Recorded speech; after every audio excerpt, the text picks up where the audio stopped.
Hey, Prime members, you can listen to Crime and Sports early and ad-free on Amazon Music. Download the app today. Rakuten is the smartest way to save money when you shop because you earn cash back at over 3,500 stores. Fashion, beauty, electronics, home essentials, travel, dining, concert tickets, and more. Your favorite stores like Lowe's, Levi's, and Nike pay Rakuten to send them shoppers. And Rakuten then passes on a part of that payment to its members as cash back.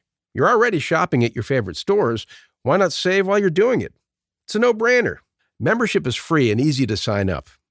Get the Rakuten app now and join the 17 million members who are already saving. Cashback rates change daily. See Rakuten.com for details. That's Rakuten. Your cashback really adds up. Your weekly dose of romance and drama has arrived.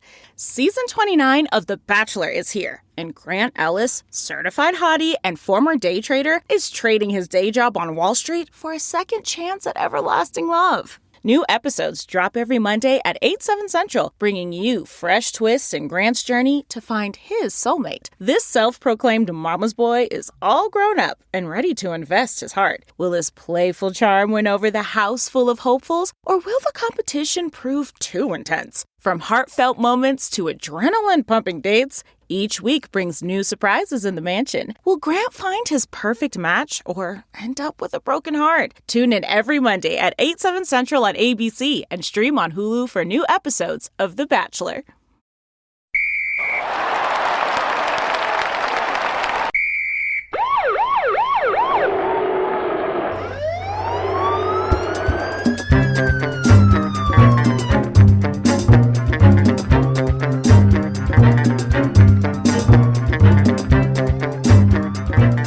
Hello, everybody, and welcome back to Crime and Sports. Yay! Oh, yay indeed, Jimmy. Yay indeed. My name is James Pietragallo. I'm here with my co-host. I'm Jimmie Whisman. Thank you, folks, so much for joining us today on another crazy edition of Crime and Sports. As always, we're going to finish up Jayson Williams today so we can move on to other crazy people. I can't wait for next week because we get to watch a video of a man being arrested at a Pizza Hut, which sounds like it's from 1985, but it's actually from like 2 years ago. So it's amazing. We can't wait to get into all that. This week, though, finish up Jayson Williams. Before we do, though, definitely, if you want to hang out, head over to shutupandgivememurder.com. What's there? Get all your merch, get all your tickets for live shows, Small Town Murder for the rest of the year, especially the virtual live show. Halloween, we're going to be in costumes. We can't wait. So, and maybe Kansas City, shit.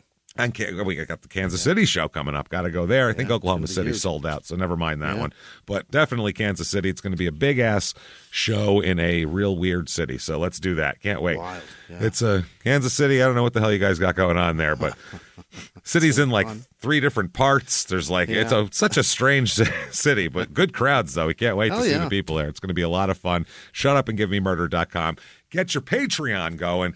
Here we go. Patreon.com/Crime and Sports is where you get all of the bonus materials for Crime and Sports and Small Town Murder. And if you give anybody $5 a month or above, you get all of it. All the Crime and Sports, all the Small Town Murder, and hundreds of back episodes immediately. New ones every other week, including this week, which this week what we have for Crime and Sports, we're going to talk about hot air balloon disasters. Oh I can't wait, because there's never been a more unforced error on this earth than dying in a hot air balloon. You almost deserve it. You're going, that's a balloon with a wicker basket, the shit the Golden Girls make furniture out of. We're going to stand in it, and then we're going to shoot fire into a balloon, and that should be great. If you thought that was a good idea, I'm sorry. Maybe you should be caught in the power lines. and a balloon held by probably something flammable, too, right? Oh, yeah, ropes. Especially ropes. if that hot.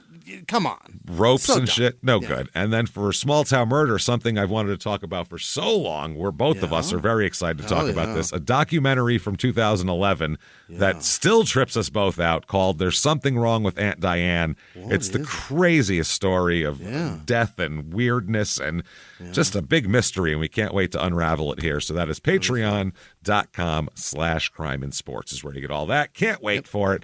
That said, let's get right into... Oh, you get a shout-out, too, at the end of the show. Yeah, of course, Let's get back into this here. Now, we're going to pick back up with Jayson in 2005. He had just sold his giant estate. That was his know, 65 acre, 27,000 square foot. Would you get $8 million for it? That's all? Only $8 million for it because he sold it in 2005. Still, the real estate was going up. I don't know. Oh shit! It's almost peaked there. Yeah, I don't understand why it was only that. I mean, I guess there's not a lot of buyers for a With rural, that price, a rural New Jersey 65. Who the fuck wants 27,000 square foot, 65 acres of the taxes on that too? The property taxes are probably ridiculous. So you're better off buying a brownstone in fucking Queens or something. Well, you know, that'll go up and up and up. So whereas this rural New Jersey shit, I don't know how that's going to be. So I don't know. The guy that bought it was a guy who owned a petroleum services corporation. So that boring guy. I doubt the same level of craziness will be going on at the house, I don't think. I don't know. Those guys have a shitload of shotguns. You know what? Possibly. It's possible. Who knows? Don't go to his house. He might be a little more boring, I'm thinking, but maybe not. He probably has a little better trigger discipline, I'll bet you that. Either that or he's like a crazy, like Yosemite Sam guy. He's just shooting holes in the drywall every day. He's like, one time when I was a kid back in Oklahoma, I just shot. He basically tells the Beverly Hillbilly story. And he's just like, I shot a hole in the ground, and I'll tell you what, next thing you know, I'm a rich man. He's firing slugs through quarter-inch drywall. Which is crazy because poor family. When I was a kid, kids were the plow. We didn't even have no donkeys or horses or nothing. Yeah, no horses, nothing. We drag it. By the way, that's Lyndon Johnson's story. Is that he said that he would drag it? No. When he was a kid, his family was so poor that he was the plow. Him and his siblings, they could not afford animals on the farm, so they would strap the plows to the kids. It's like, that's poor. I don't think we know what poor is anymore. So big? I don't think we know what poor is anymore. No. That's poor. That's probably no how running he grew water such either. a giant crank, because he did have a huge crank. Everybody knows that Lyndon Johnson had a giant dick. Huge dick. And he used to hold meetings while he took a shit, which is hilarious. He used to hold meetings while he's taking a dump, and there's fucking 8 guys standing outside the stall taking notes as he talks, smelling his shit, his presidential fucking dump. That's hilarious. So anyway, December 27th, 2005, it is announced that Jayson Williams will be retried on a manslaughter charge, on that reckless charge for the shooting here. He tries to fight it and obviously appeals that. And so the court finally goes all the way through, and the court decides that, yes, he can be retried for that, even though he was acquitted of the aggravated manslaughter, because I guess there's... He was acquitted of that, so they're trying to say it's double jeopardy to try him again. But it's like, no, you got acquitted of that, not this, which is interesting. So they're trying a different charge. It's very, very interesting. Yeah, that's wild. I'm surprised nobody tried that with OJ. Like, okay, how about this? What do you think of that? It seems as though the court and the judge is not thrilled with what he was given. No, absolutely not. Yeah, they definitely want to give him something here. Yeah. Justice is not served. The judge said it isn't really a second prosecution. It's a continuation of the same prosecution. And the panel said that it is impossible to determine what evidence the jury used to support the acquittal on the aggravated charge. So that's what they're talking about here. Yeah. So May 1st, 2006, 4 years later, they're talking about how basically the Gus Christophe's family is like still waiting for something to fucking happen here. Any day now. Yeah. Been 4 years. I mean, we got some money out of this guy, but who gives a shit, basically? Right. They said that his sister, Christophe's sister, said that she's very angry about how he was killed. She believes that Williams humiliated and taunted her brother at the restaurant and then came in and shot him in the house. And she said if it had just been an unfortunate accident, I could accept it, but it wasn't. She thinks it's calculated murder, huh? Yeah, I think she thinks that he just didn't give a fuck about this guy so much that he didn't care if he shot him even. So, which, I mean, that's, from what everybody said, that seems correct. Most plausible, Yeah, he didn't shoot one of his ex-teammates. He shot the limo driver. Yeah. He wasn't pointing the He shot the guy that he was fucking with. Yeah, he didn't point the gun at a Harlem Globetrotter and say, hey, what do you got? Benoit Benjamin didn't have a gun in his face. Yeah. You know, so it's very fucking interesting. Anyway, they had the last one on the reckless manslaughter charge. The jury was 8-4 in favor of acquittal when they were deadlocked. So I mean, he was 2/3 of the way acquitted of that, too. So that is rough, though. The sister also says it was a mockery, not a fair trial. The judge ruled in favor of the defense on everything. That is true, too. They really got a lot of favorable rulings in that. You'd have to. To shoot a guy in front of a bunch of people and not get anything for it, you'd have to be interesting. Yeah. You have to get a lot of good rulings for that, man. That's fucking crazy. So and then they keep talking about whether the shooting of the dog, where he made his friend go bury the fucking dog, if that is going to be admissible in this, because that's a big deal here. Because I mean that shows just cruelty, callous, callous and disregard with a gun too. Right. Not even disregard. He shot the dog on purpose and then pointed it at his friend and said, "I'll shoot you too." He's just, this guy uses guns to solve all of his problems. Wanton menace. Which usually, if a guy's got that much money, use money to solve your problems, not guns. Yeah. What's wrong with you? Jesus Christ. So among all this great publicity that he's got, because obviously he's a valued member of the community. Clearly, you got to have him around. June 25th, 2006, Jayson Williams and his wife open up a restaurant. That's but not a franchise, but something he's going to attach his name to? They're going to open him and his wife, Tanya. They plan to open a franchise of Try Jay's Waffles and Chicken in Trenton in about 2 months, they said. Which, a restaurant, you need the most, positive... likable people. A positive just image, and it's a restaurant. It's a total choice. There's the most restaurants you can buy. You can get food anywhere. So why would people want to give him their money for chicken? I don't understand. And you gotta trust the guy that you're like Peter Piper Pizza in Phoenix. That Tony, he was the most trusting. That's what you have to man be on TV. You have to be. You can't be fucking the Wendy's guy. He was a total asshole in real life, but on TV it was, hey, let me get one of those. Looked like doubles. a great dad. Yeah, looked like a great guy. So, he's operating the fry machine. Fucking man, he's back there just doing it up. He's got Wendy on the other fry machine. It's a real personalized. He's wearing a paper hat, for Christ's sake. No shit, man. Even Colonel Sanders, who was cosplaying some racist antebellum fucking. It was some sort of weird, I don't know, some sort of weird slavery cosplay program he was running. I don't know what was up, but he seemed friendly enough to eat his chicken. Seemed like he probably had some really nice slaves making that beautiful chicken. Or it seemed like he's so well trusted that even the people he owned ate the chicken happily, or at least that part was, the chicken was good. You know what I mean? Like, that's what it seemed like they were trying to tell us.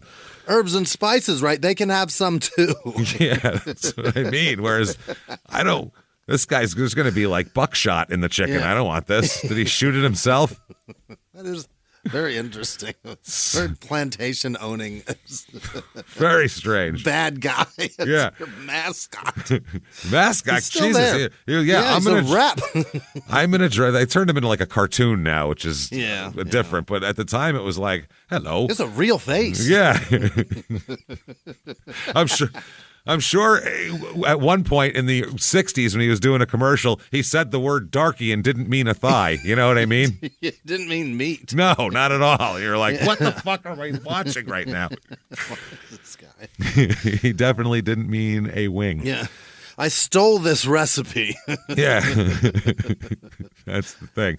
So they also said that not only are they going to do that, they say that, the other thing they're doing is they're saying that they want to have several investments in downtown Trenton. Like, this is a publicity effort. Is that right? To show what good guys they are or what good people they are. They said because Trenton had a lot of violence that year. They said Trenton saw a record 31 homicides the year before. So they're like, maybe if we open up some businesses, she's saying. She says they also plan to open up some consignment shops and a wellness center. So you're going to open up a pawn shop, which is just what a shit low-income neighborhood needs. Right.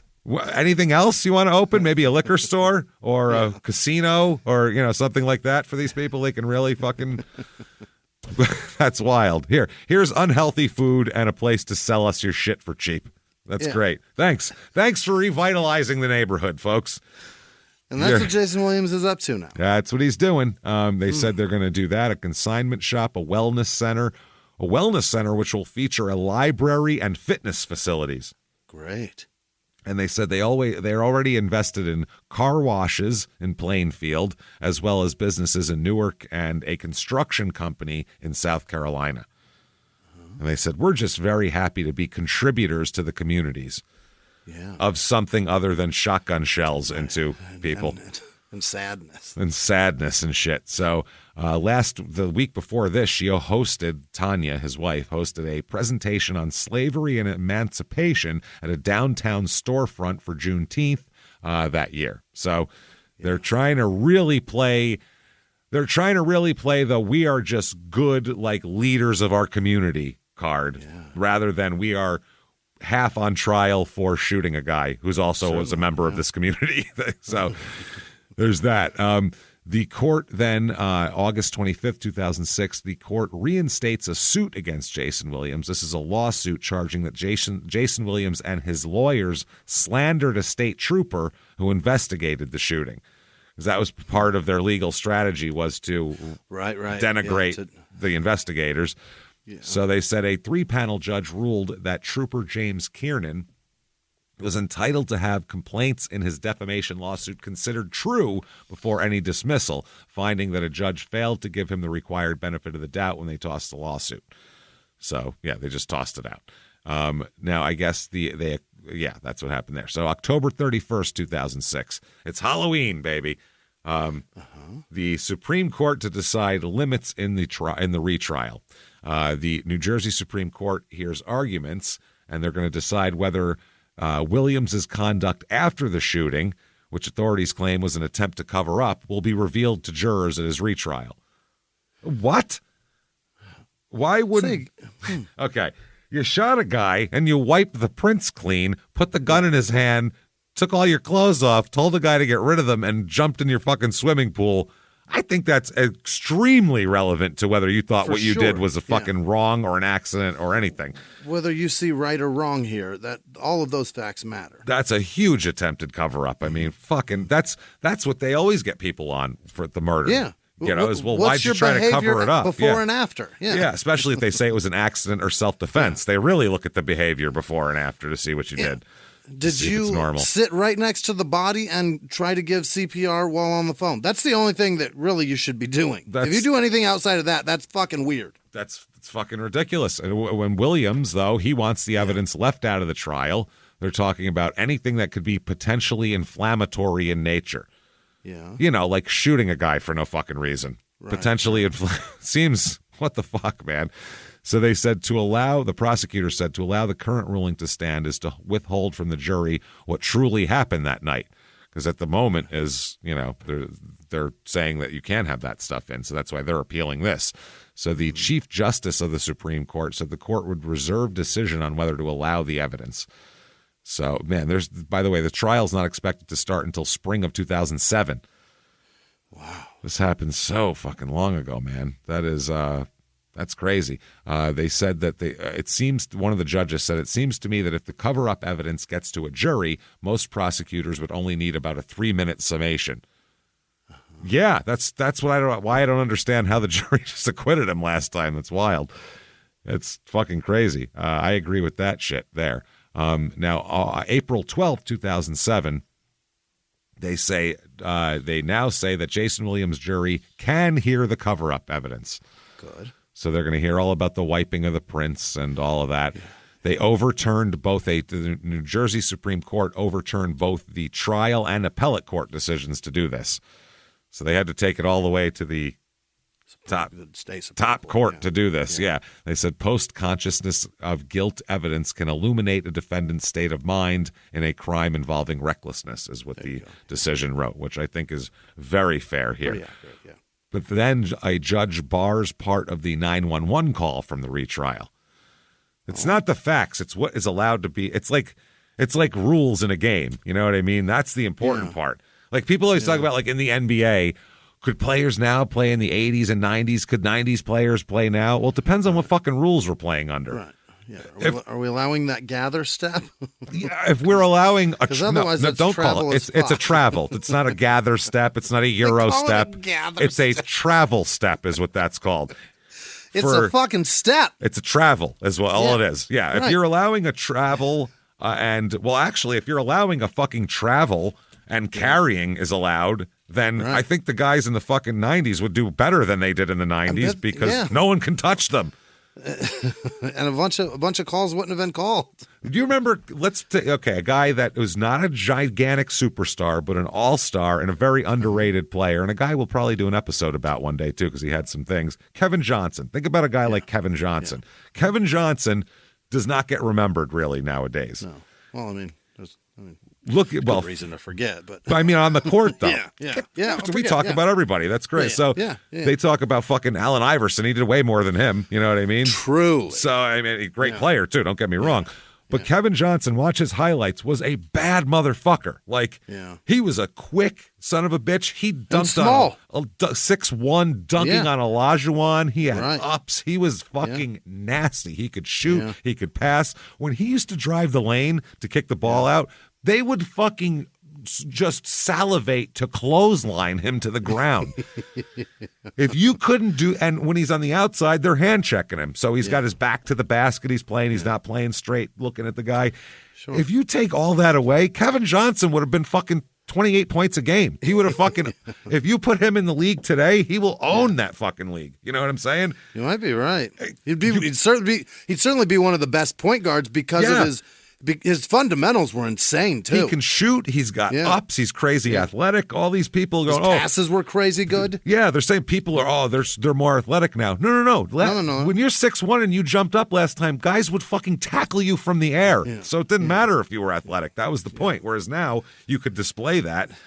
Or not a lot of athleticism you can pull when a forearm is in your fucking neck. No, of a guy that outweighs you by 80 pounds and is a foot taller than you. There's not much you can do about that.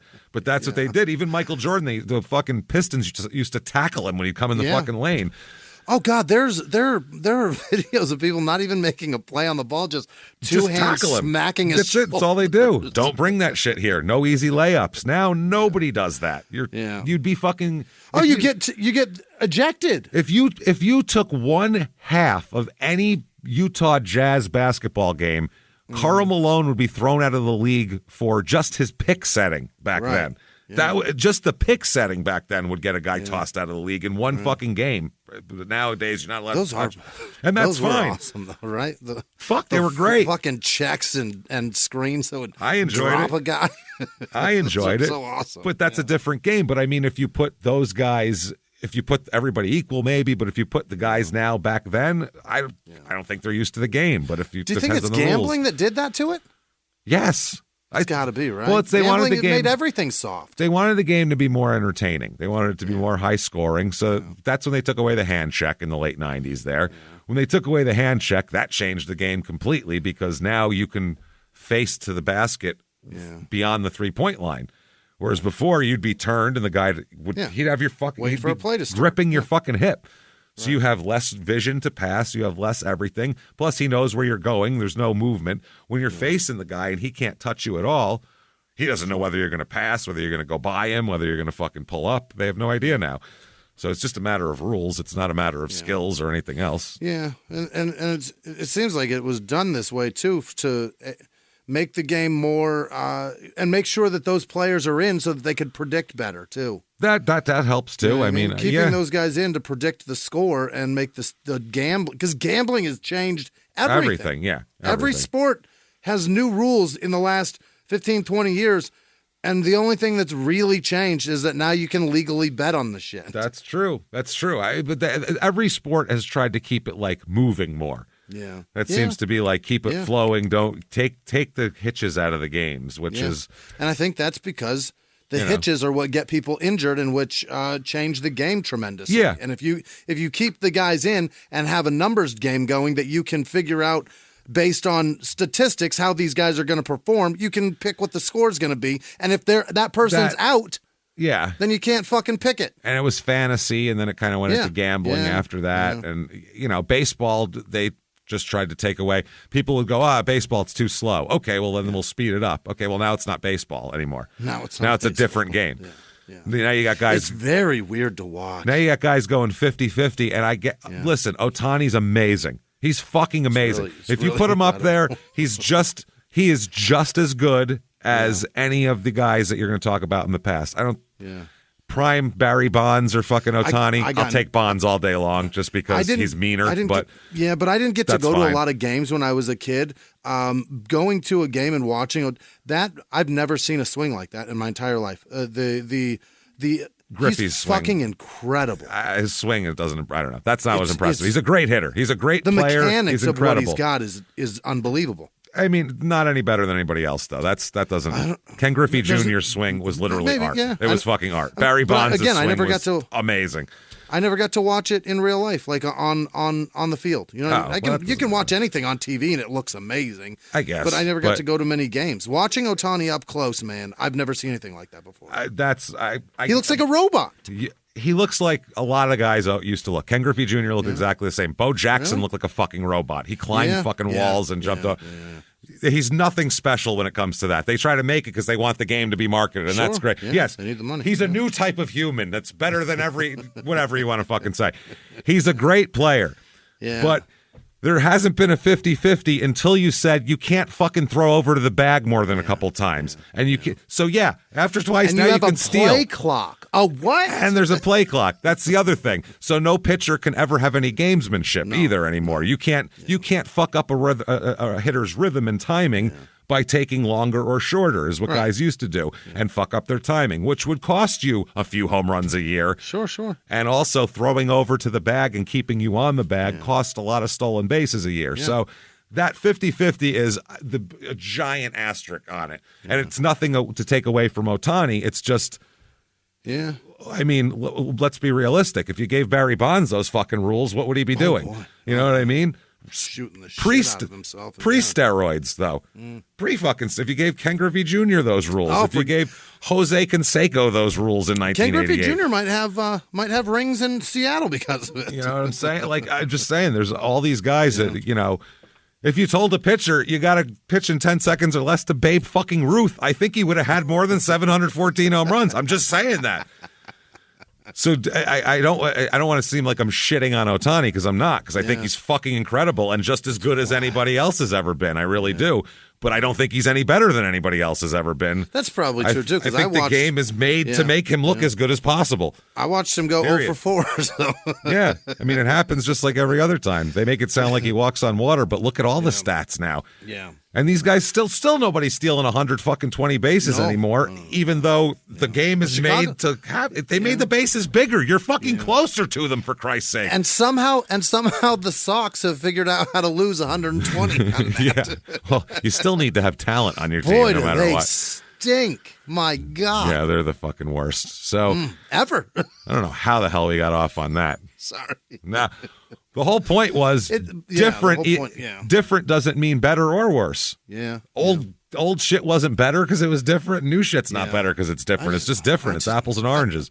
I just like it better when we pretended that nobody was gambling on this. When it's wide open, I don't like that. I don't like that at all. Well, I just still don't understand how we're not bringing up that every time they mention Ohtani's name. Oh, by the way, he's a horrible gambler. Probably shouldn't even be in the league. Right. Also, probably shouldn't even be allowed to. If we held him to standards that we held anybody else to ever, he'd be out of the fucking league right now. But hey, it's cool. Let's all worship it. It's great. Yay!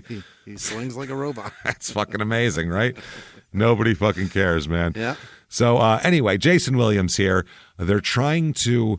He gets some breaks here.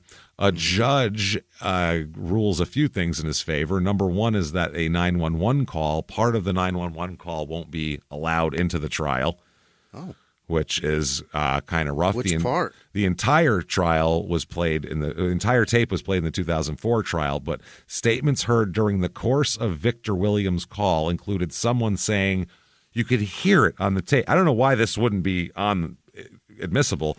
Yeah. Wipe the gun off, man. Wipe the gun. You have to play that, right? Wipe the gun off, man. Wipe the gun, and you can hear you can hear this quote. You have to tell her, meaning the 911 dispatcher, that Gus reached for the gun.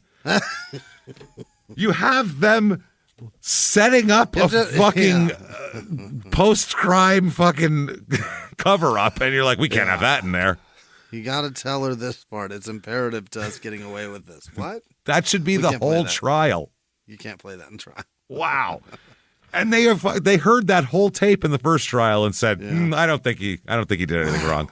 In the 1980s, a rosé swept the country. Hey, Mike, I really like this White Zinfandel. Well, good. Now put it down. I'm going to try another one. White Zin became America's top-selling wine. But most don't know that this sweet drink has a sour history. What began in 1986 with counterfeit bottles. A big fraud, a multi-million-dollar fraud. Sent investigators chasing one of the most powerful families in the business, the Licciardis. But the closer the feds got to them, the more dangerous things became. It's a story of deceit. At the time, I was paranoid. Threats. You touch my kids, I will kill you. And murder. With a .22 caliber bullet to the head. What started with a scheme to mislabel wine spilled into a blood-soaked battle for succession. Welcome to Bloodvines. You can binge listen to Bloodvines exclusively and ad-free on Wondery Plus. Join Wondery Plus in the Wondery app, Apple Podcasts, or Spotify. Have you ever gotten a message out of the blue? Maybe you ignore them. Or maybe you end up in conversation. Maybe they tell you about an amazing offer. I can really show you how to make some money. And maybe that gets you into a lot of trouble. But this isn't a story about people like you, the people receiving these messages. This is a story about the people behind the messages, on the other end of the line. Thousands of them, working in a microcity built for scammers. From Wondery, the makers of Dr. Death and Kill List, comes Scam Factory, a new series about survival at the expense of others. Follow Scam Factory on the Wondery app or wherever you get your podcasts. You can listen to Scam Factory early and ad-free right now by joining Wondery Plus in the Wondery app or on Apple Podcasts. That's fucking amazing, man. Wow. So the jurors at the retrial will also never hear Williams' brother tell the dispatcher that Christofi shot himself, because that's what they told him originally. Oh. He said he shot himself, and in the background you hear, wipe the gun. You got to say he reached for the gun. Shot himself. That's all my whole fucking case would be. Play the whole 911 tape and sit there and go, would you do that? Would any of that sound reasonable to you? They said he shot himself. Why would they be saying this on the tape? Oh, man. So they said they can tell the jury, though, that he wiped down the gun, jumped in the swimming pool to conceal evidence. That's so kind of a split decision here. December 12th, 2007. Now there's a racial slur flying about here. What? Yes. Lawyers defending him are seeking details made, alleged fucking racial slur made by a prosecution investigator against Jayson Williams. In the court filing, the Hunterdon prosecutor's office in New Jersey only recently revealed the slur, I guess because it was during discovery. It was in one of the reports or something, and the lawyer could have used it to discredit the prosecution case during the first trial. So this is fucking interesting. Was it the one? The one what? The one investigator? The one word?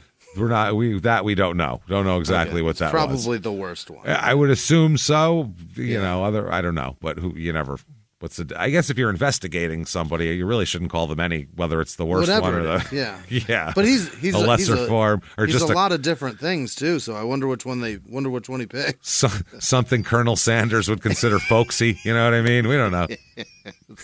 Something Colonel Sanders considered enduring. Would say with a smile while he holds a chicken leg and tries to sell you mashed potatoes. Yeah, that one. Oh, Christ. You like corn on the cob with that?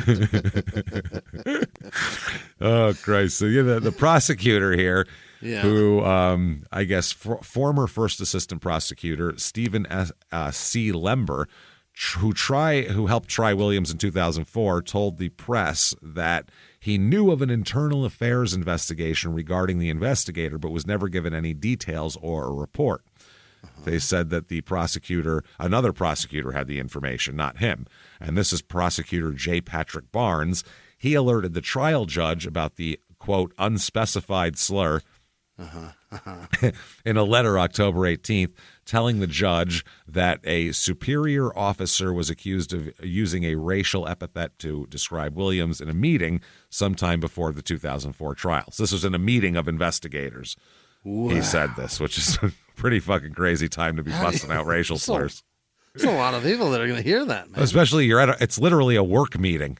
Yeah. And you're like throwing out racial slur. And in all of these investigators, nobody there is of any other persuasion either. Right. It's only white guys or whatever you're not talking about. In New Jersey, it just seems odd, right? Interesting. So they said that the officer's involvement in the investigation and trial can best be characterized as marginal and was largely confined to assisting the prosecutors transporting evidence to the courthouse.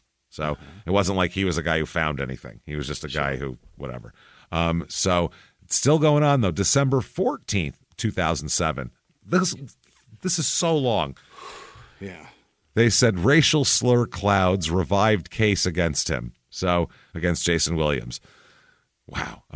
I'll read the article. Siding with the impassioned requests of attorneys defending former NBA star Jayson Williams, a judge decided Thursday to review files related to a racial slur that the law enforcement officer used to describe Williams. Wow. His lawyer, this is Jayson Williams' lawyer, said, in my mind, there's no question there's been a showing that would entitle the defense to an in-camera review in regard to the incident. So they're really trying to do that. They said that, this is the prosecutor. Unfortunately for the defense, this individual is not the Hunterdon County equivalent of Mark Furman, which it's not. Mark Furman found the evidence. Yeah. The evidence. Yeah. He's the only one who found. We've gone over it. He's the only one who found it. He walked away from everybody in the house, went all by himself, and came out and go, I found all the evidence, guys. So that's suspicious. This is kind of like a leader of the KKK. He's kind of a really bad guy. He's a Nazi enthusiast. He's a bad guy. He's had a lot of other incidents that went on. And he was the guy who found the fucking evidence. Whereas this is a different story here. This is not the guy who found shit. This is a guy who came in later and was transporting evidence. So they're like, don't try to conflate that.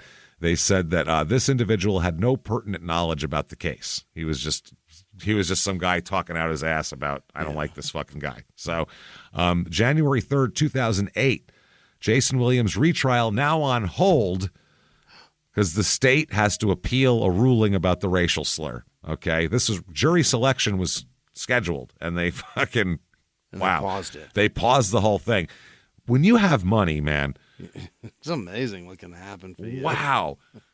Well, like a normal person wouldn't want this much delay because this is all money. This is costing you money. Yeah, because it's every second is a paycheck. Yeah. Every one of these, you have your lawyers on retainer. Every time they file for continuances and file anything, that costs a shitload of money. Any phone call you have. Everything. So it's so expensive. Normal people don't want to drag out something for 6 years, but if you're rich, the longer you can drag it out, the better. Yeah. People forget. Fucking Diddy will probably get tried in 2035. You know what I'm saying? Like he's going to spend a long time in there before they try him. He'll be 92 years old before they get him on there.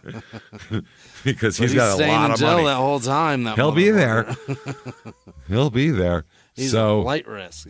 He is a fucking flight risk. I don't even know. I don't know if they're going to keep him forever. He's got so much. He's got so much money and so many lawyers that at some point they're going to appeal it to where somebody says, well, if you take his passport and he wears a fucking monitor, then there is no flight risk. So I don't know what the fuck you're talking about. Yeah. Even though he should probably be in jail forever. I'm not saying that. I'm just saying. But ankle monitors. Legally, it's ankle difficult. monitors don't explode and take your foot off. They just tell people that you're leaving. You know what I mean? Yeah. Well, I mean, that would I guess that would imply that somebody's going to sit and watch his monitor. That's the other thing is in cases like this, when someone is that wealthy, they will say that they will pay for the detail to watch them. Basically, like they'll pay the cost that it costs for feds to sit outside his fucking house and make sure he doesn't leave. Like, because he just doesn't want to be in fucking jail. So when you have, I'm just saying, when you have so much money, there's way more options that people like us would never even fucking think of. But there's also aren't there like rules that you have to try somebody after? Isn't there a certain time period that you have to try somebody? Yes. I know that you have 24 hours or whatever to charge them. If they want you to. That's the thing. If you once you start filing for continuances and all that, then you've waived your speedy trial at that point. So now it goes into that. Yeah, absolutely. Because so they could just keep him in there forever if they want. If they want, but it's going to be him that's the one. He can file shit to say you have to bring it to trial or not at some point in a timely manner, basically, which with the evidence or whatever. But you're the one who wants to delay it usually, so you usually don't do that. He should probably wait a while, though. He should wait a long time. Yeah, 1,000. He's got so many things. But I think that's just the tip of the iceberg with that fucking guy. Oh, yeah. I mean, he's just the first guy. There's going to be a lot of shit coming out now. Shit's going to fall. Yeah. Shit's going to fall. It's not just going to be. Well, it won't just be famous, like, celebrity people. It's going to be business people that you don't even fucking ever heard of. You've never heard of them. Yeah. But they're very, very wealthy, and this is the type of shit that they don't get to do very often. It's the people that invented a function on your phone. Yes, shit like that. People like, I'm thinking more corporate people, not people who invented a goddamn fuck yeah. But I mean corporate in that world, though, like very wealthy guys. Yeah, yeah. Oh, yeah. Those people don't invent anything, though. They just, fucking, When the hell the last time you think Steve Jobs invented a thing before he, like, in 1975? Right, but the guy that did invent it is the guy that Steve Jobs pays every month. You know what I mean? Pays a lot. And that's the guy with the real money. Steve Jobs guy's a didn't nerd, have the though. money. He doesn't get invited to Diddy fuck parties. The nerd. He doesn't get invited, but somebody brings him. He's not there. No. He's a nerd. He's a hideous nerd that sits in the corner. The guy with the suit on at the board meetings. He's the guy covered in baby oil on Diddy's bed. It's the ugly guy that is upstairs with somebody like fucking Trey Songz or somebody. And nobody hears about it because nobody knows that guy. Well, I mean, that's not who Diddy wants to hang out with because he's not on television. Not. He wants to hang out with the famous CEO guy. That's who he wants to hang out with because that's what this is all about. But the famous CEO guy is the guy that everybody knows. I'm talking about the fucking incredibly wealthy that nobody knows is the guy that invented some function on your phone, has shit piles of money, and is in a room somewhere with 3 male models. Yeah. and he's not doing that shit coming He's not out. doing that at Diddy's house because he's not out for attention. That's why he's doing that at the Drury Inn somewhere. Exactly. He's doing that on his own. All these CEO guys, those are the ones who like want to be seen with fucking Puff Daddy. Yeah. You know but those are the people that we know who they are. So that's going to be crazy. Who the fuck they are. I don't know who the fuck You don't know who Michael Eisner is? You know what Michael, I mean? I think that's an extreme example. That's like saying Steve Jobs or Disney Bill guy? Gates. But if I pick a random company out, you know fucking who you know who the CEO of Yum Foods is? No, but I could Google that shit and find out. But you wouldn't know off the top of your head. You know what I mean? That's the guy, But that's though, not the wealthy guy, right? Yum Foods, how much money do they have? Billions. That's Pepsi owns them. They own Kentucky Fried Chicken, Pizza Hut, Taco Bell. 100 other chain That's restaurants. Yum Foods? That's Yum Foods, yeah. What an ironic name. Yeah. See what I mean, though? Like, that's... Yeah. We don't know who the fuck that guy is, but Diddy knows who that is, and that guy wants to hang out with Diddy because that guy has a mansion in the Hamptons where Diddy lives. Loves Johnson & Johnson baby oil. And he loves it. He's a big fan. Every time he smells it, he comes. Yeah. That's fucked. So, yeah, it's going to be gross. It's going to be fun to find out. It's going to get, the details are going to be incredible. I guess, yeah. I can't wait. Pretty gross. Pretty fucking gross. I wonder how much of it'll come out. That'll be fun. I mean, if it goes on trial, it's everything, right? Everything that's led into the trial. Otherwise, that's what I mean. Yeah, which will be a very minimal amount of what's actually. And they won't even let in that they said wipe the fucking prints off the gun, which is extremely relevant to this, and they won't even let that in. So anything that's considered inflammatory is not going to be let in. There's not going to be any like telephone voicemail of Diddy saying "cum makes me burp." No, because that's irrelevant. You could have a juror who cum makes them fucking gargle, and they're still it doesn't matter. Cum makes me fart. Yeah, you never know. I get gassy. It's a little gassy from the jizz. Baby oil and jizz makes me gassy. Ha, that's funny. So the prosecutor is replaced on the trial in 2008. Now we're getting a new prosecutor. This was Catherine Erickson, who was the assistant prosecutor, who was the one that was supposed to lead the prosecution here, is no longer with the office here, apparently. Oh, she's fired. We don't know. I don't know if she's fired, if she quit. Relieved of duty, retired, whatever. Who the fuck knows here? So later on that month, there's an appeal date set over the slur allegation. This is so dragged out, man. This is fucking ridiculous. Like these episodes on him, he's making this drag out. We wanted this to be 3 parts, and Jayson Williams wouldn't fucking allow it. Nay. He used his fucking money to make us do an extra episode. That's talk about ripples in a pond.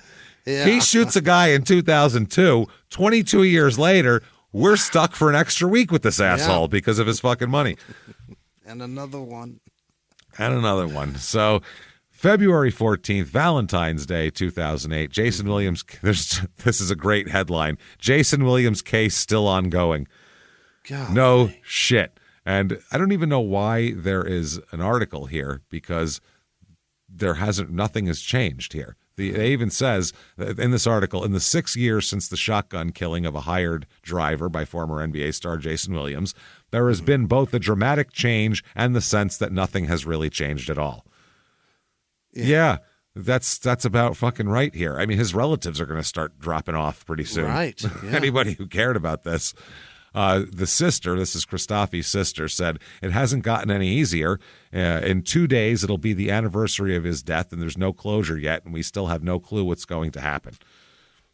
No shit. So May 15th, 2008, here comes the racial slur thing here. The prosecutors do not dispute that the slur was uttered in 2002 by a senior officer connected to the Hunterdon County Prosecutor's Office. However, the prosecutor argued that the unidentified officer, who has since retired, that's what it probably not of his own volition. Yeah. He went home and said, I'll take my pension. They were like, you got your 20 years, don't you? I mean, you can put your papers in tomorrow and probably save yourself a lot of trouble here. Use PTO for the rest of your time. Let's do that. So they called the comment, this is the prosecutor, called the comment a grotesque but isolated incident that was not relevant as evidence could only be prejudicial at trial. So that wasn't relevant to anything because no one's going to hear about that this guy thinks Jayson Williams is whatever the fuck at trial. So they say, that's silly. Anyway, October 1st, 2008, Jayson Williams' lawyers can use the racial slur evidence in the manslaughter case. Okay. So they are allowed to use it. They can say that this guy said... That's a good defense, man. It's a good defense. Yeah, you can say that, especially with OJ and all that, you can say the prosecution was biased. It's completely compromised. The second somebody says that word, everything's over. It's hard, except that when you hear how irrelevant this guy was, he didn't come. He wasn't an investigator. He was never at a crime scene. He didn't talk to any witnesses. He worked for the prosecutor's office. Because the prosecutor's office has cops that work there, basically. They're assigned to the prosecutor's office to carry out duties of carrying evidence back and forth and shit. Sure. That's what he was. Yeah. He had no part in this whatsoever. Get that gun from that guy's case. If he was a homicide investigator, that would be a different story because then evidence could have been fabricated. But this is all the evidence that was already existed before this guy even was anywhere near this case. So that's the thing that they're trying to say here. So the Supreme Court will now hear an appeal to determine what role a racial slur uttered by an investigator will play in the court. So a whole year has been spent just on this. Just figure this out. And Jayson Williams, this probably cost him, $1.5 million to figure out this racial slur thing. Now it's fun. February 13th, 2009. This is fucking great. His wife, Tanya Young Williams, has filed for divorce. Oh? Oh, yeah. And she is fucking laying it out, too. Now she's mad. She went from we're going to help the community and Jason's a wonderful man to fuck this guy. I'm accusing him of physical and emotional abuse, family abandonment, adultery, and substance abuse. Oh, because since the shooting, he's had nothing but positive fluff piece publicity. Yeah, and his wife has been a big part of that. And now she is saying no. In this divorce include allegations that Williams threatened to kill her. Okay. faked committing suicide. Hilarious. Falsely told her that he had stomach cancer when she wanted to leave him at one point. Why do you do that? So she wouldn't leave him? Yeah, I mean, but that's very easily provable. And then my favorite thing of all, because my drunk grandfather used to do this in the basement sink all the time, he pissed in the kitchen sink. He would just stop off and piss in the kitchen sink. That's hilarious. Yeah.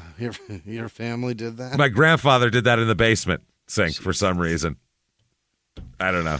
That sits in the trap, man. I don't know. You got to rinse that out. He only went to school till he was 13, so I have no idea. I think he went to like the 7th grade tops after that, you know. Just because it goes down the drain doesn't mean it's gone, is my point. He was also, in his defense, shit hammered most of the time. Yeah, I'm sure. Like real drunk, especially by the time he was home and in the basement. Oh, it was over by then. He'd been drinking all day. Yeah, drink certainly trumps lazy. That's not just a lazy man's thing. But the bathroom was maybe 17 feet away from the sink. That was the thing, though. It wasn't like it was on the other side of the house. It was a basement. Well, maybe he can't make it. He stopped off. I think it's because there was a nice window over the sink that like was level with the ground because it was basement and there was a nice tree out there. I think he just liked to gaze out at the trees when he peed. Unbelievable. I think that's what he was doing. So his wife also allegedly found cocaine and condoms in his drawer. Okay. I think the condoms are really the thing that probably that's the thing to be mad about. Yeah. Did this. She also, Tanya Williams, claims in court papers that he cruelly bragged to her that he only performed oral sex on white girls. And if you use a condom, did you really fuck? I'm not licking you. I only do that shit to white girls. Huh? Fuck you talking about? What does that mean? Why do you do that? Oh, my God. That's supposed to make it okay? I guess so. And the fucked up part is, he's telling her, like, I'm not going down on you. That's what that's what he would say. So, Jesus Christ, this is fucked up. The fucked up part, too, for her, she's trying to say that to go, don't let him act like he's Mr. fucking, like he's Martin Luther King or something. This motherfucker he only licks white pussy girls. And that's it. So...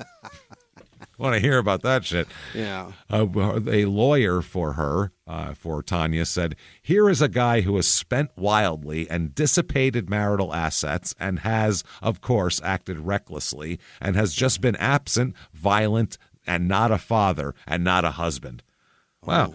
Very different picture from the picture that was painted of him a few years ago of this model. What a guy. Yeah. You know, for every child to look up to and, you know, greatest father and just loves the kids. Activist father. Great Activist. guy. Oh, man, just big. And also for the black community, he's going to help the neighborhoods. Right. As long as he can draw a couple of white girls to go down on. Other than that, it's fine. So the Manhattan Supreme Court filing came down hours before the 7th anniversary of the day of the shooting. That's nice. She wanted to time it with that perfectly. Wow. Oh, that's fucking great. Her lawyer says we're alleging cruel and inhuman treatment and adding also that Williams and his lawyers have ignored Tanya's efforts to quietly end the marriage. So she said, I'll be cool about this, I'm sure, if we have a nice equitable split of assets and shit like that. 50, they ignored 50, her. You go your way, I go my way. She said, he likes to eat white girl pussy only. Cocaine, condoms, motherfucker's never around, doesn't play with his kids. Enjoy taking all that money from me. What you think of that, Jason? Yeah. Wow. Oh, a lawyer for Williams blasted his wife's claims as a work of fiction. Said that Jayson is saddened by the fact that Mrs. Williams would make such false claims in an attempt to revive her failed media career. What? Shots fired. Well, not really. When Jayson Williams says shots fired, he means it. That's a different. Oh, they're slugs. That's a different shots fired. But yeah, that is wow. It's just an attempt to revive her failed media career. Right. He goes on to say this is a manipulative event, timed to create a media circus on the anniversary of a tragedy, and it's utterly shameful. They're shameful of a tragedy, you know. I think her lack of credibility is obvious when Jayson first learns of her work of fiction from the press. But Her lawyer said that Jayson has caused violent situations in the marriage, including shattering car windows, ranting, and instances of physical violence. They also allege alcohol abuse. They said that the couple is living apart in Manhattan and South Carolina. 2 children, Triumph and Wisdom. Wisdom, I'll give you a guess how that's spelled. W-I-Z? W-H-I-Z. Really? Yes. D-U-M-B? Didn't expect that, did you? Whiz. Whiz. Dumb, D-O-M, and Triumph with a Y. Okay. So those are their kids. April 27th, 2009. Yes. Okay. Jayson Williams is having some problems here. He's in a hotel in Battery City Park in Manhattan, in that neighborhood, so way down in the bottom of Manhattan. It's around 4 a.m. when a female friend reported that he is acting suicidal. Yeah. Okay, so when they arrived, officers, at this point he's 6'10", 325 pounds, and shit-faced and agitated. Hell yeah. So to be in a hotel room with a man of that size and that anger and drunk, and he shot a guy, right? You're gonna be a little fucking skittish of this man, I would assume. Apparently, there were empty bottles of prescription drugs strewn around as well, and it was just a disheveled hotel suite, and there were several suicide notes around that Jayson apparently got a bunch. Several, and one more, and I have an addendum to that. Yeah, you're writing amendments to your fucking suicide note. You got a lot of time. You got a lot of time. You're like, hold on, I'm not ready to go yet. So officers with the emergency services unit, they didn't send the regular cops to go, deal with this guy. It wasn't a criminal situation. They said it's a suicidal man, so they send this team. It's an elite special team trained to deal with emotionally disturbed people. Well, they responded and said, listen, you've taken a bunch of pills, you've been drinking, you're threatening suicide, you've written several notes, you're scaring the hell out of your friend. We have to take you to the hospital. Check him out. You have to, because if you don't, then you're going to get sued if he kills himself. So we have to. He said, I ain't going nowhere, motherfuckers. So they tased him. They had to tase him when he physically resisted going to the hospital. When the team who's there to handle you with kid gloves has to tase you, you've become a problem. When they've recklessly fired flying fish hooks into you. It's not great. Yeah, no shit. So his spokeswoman, Judy Smith, remember her? Yeah. Hair silver, not only from trying to cover for him, but just from stress of this bullshit for the last 7 years. Like, Jesus Christ, this fucking guy. It's not even how much she loves him. No. Just how much she hates him, too. She said, no immediate comment. And all of his lawyers went, you couldn't have waited till after this trial? Right. Jesus Christ, we tried to get you all positive publicity for 5 fucking years, and now your wife's saying you beat her up and they have to tase you in a hotel room. This is not cool.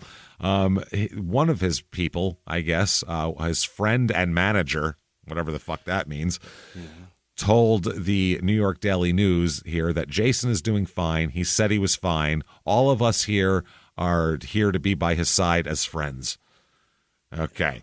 May 13th, 2009, still going. There's a Herald News newspaper article that reads, once a star, now a man in limbo. Ex-Net Center has a host of troubles, I would say. They said that his celebrity and sense of humor once earned him regular appearances with David Letterman and a post-NBA career job as an analyst with NBC Sports. But the former NBA audience, or Net Center's audiences in recent years, have far lower profiles. What a friend calls, quote, a mix of high school gyms, boys and girls clubs, and armories. That's where he hangs out, apparently. He's not playing the wrestler character, though, meaning this down-on-his-luck trailer park guy. I wouldn't go that far, the friend added. But otherwise, he's just hanging out and showing off that he could ball in high school gyms and fucking YMCAs and shit. Yeah. Instead here, Williams has found some success in building expensive homes in Hilton Head, South Carolina. Remember, he had a construction company down there. Here, he also, they talk about his star has waned considerably since the shooting shit has happened, Most recently, a ransacked motel room or hotel room at 4 a.m. on April 2nd, possibly after ingesting antidepressant and manic depression drugs, according to the Daily News, had to be subdued by a taser and taken to the hospital for psychiatric evaluation. Now there's a custody battle over his 2 daughters as well. Not cool here. I guess both of his parents are going through a lot of health issues right now as well. He failed in several efforts to land a consulting job for a variety of sports-related television shows. No shit, I would say. Armin Gilliam, the cheapest motherfucker in the world, apparently, said that Williams, who built much of his estate himself, is a high-end contractor who does amazing work. Really? I won't pay him for it, but God damn it, is it good? He builds real close, extension cord close. It's real. I love it. Yeah. It's a really good, strong circuit systems too. He does everything in 440. It's fucking awesome. So it's like a grocery store. Copper wire and gold connections. The whole neighborhood could feed off of it. He won't blow a circuit. It's great. So another guy said Jayson has a magnificent home, and that is a tribute to his craftsmanship. He built, this is the guy who runs Positive Impact Sports Consulting firm with Jayson. He built the fireplace stone by stone, and he did the flooring. He has a great talent in that area, like physically laying down bricks he's good at, which he was good at laying down bricks on the court too, to be cheesy. But for a guy who couldn't shoot for shit, he's a bricklayer, that's for sure. 6-foot range of shooting. I have to say that. Gilliam, Armin, said that he thought South Carolina, where Williams was born, might be a better fit for him than New York City. He said, Jayson has a really nice place by the ocean down there. I'd hope that would be a good place for him to relax. You get Southern hospitality where no one's going to get in your face. Okay. Yeah. But in New York, yeah, right. Has this motherfucker ever been to the South? But in New York, man, people will walk up to you and say anything. Well, there's one thing they will say less of to you than down there. And he was hip-hop's biggest mogul, the man who redefined fame, fortune, and the music industry. The first male rapper to be honored on the Hollywood Walk of Fame, Sean Diddy Combs. Diddy built an empire and lived a life most people only dream about. Everybody know ain't no party like a Diddy party, so. Yeah, that's what's up. But just as quickly as his empire rose, it came crashing down. Today I'm announcing the unsealing of a 3-count indictment, charging Sean Combs with racketeering conspiracy, sex trafficking, interstate transportation for prostitution. I was up. I hit rock bottom, but I made no excuses. I'm disgusted. I'm so sorry. Until you're wearing an orange jumpsuit, it's not real. Now it's real. From his meteoric rise to his shocking fall from grace, from law and crime, this is the rise and fall of Diddy. Listen to the rise and fall of Diddy exclusively with Wondery Plus. In the 1980s, a rosé swept the country. Hey, Mike, I really like this white Zinfandel. Well, good. Now put it down. I'm going to try another one. White Zin became America's top-selling wine. But most don't know that this sweet drink has a sour history. What began in 1986 with counterfeit bottles. A big fraud, a multi-million-dollar fraud. Sent investigators chasing one of the most powerful families in the business, the Licciardis. But the closer the feds got to them, the more dangerous things became. It's a story of deceit. At the time, I was paranoid. Threats. You touch my kids, I will kill you. And murder. With a .22 caliber bullet to the head. What started with a scheme to mislabel wine spilled into a blood-soaked battle for succession. Welcome to Bloodvines. You can binge listen to Bloodvines exclusively and ad-free on Wondery Plus. Join Wondery Plus in the Wondery app, Apple Podcasts, or Spotify. Behind the closed doors of government offices and military compounds, there are hidden stories and buried secrets from the darkest corners of history. From covert experiments pushing the boundaries of science to operations so secretive they were barely whispered about. Each week, on Redacted, Declassified Mysteries, we pull back the curtain on these hidden histories. 100% true and verifiable stories that expose the shadowy underbelly of power. Consider Operation Paperclip, where former Nazi scientists were brought to America after World War II. not as prisoners, but as assets to advance U.S. intelligence during the Cold War. These aren't just old conspiracy theories. They're thoroughly investigated accounts that reveal the uncomfortable truths still shaping our world today. The stories are real. The secrets are shocking. Follow Redacted, Declassified Mysteries on the Wondery app or wherever you get your podcasts. You can listen to Redacted early and ad-free right now on Wondery Plus. That's a load of shit. Yeah. Yeah. And you're not certainly if you're more ethnic than Toby Keith, you're gonna get some sideways looks. Yes. Especially if you're not identifiable to them as one of the two things you should be down there. If it's frustrating for them to pinpoint you, it may get worse. Believe me, they look at me like I'm a fucking, what are you? That they do that.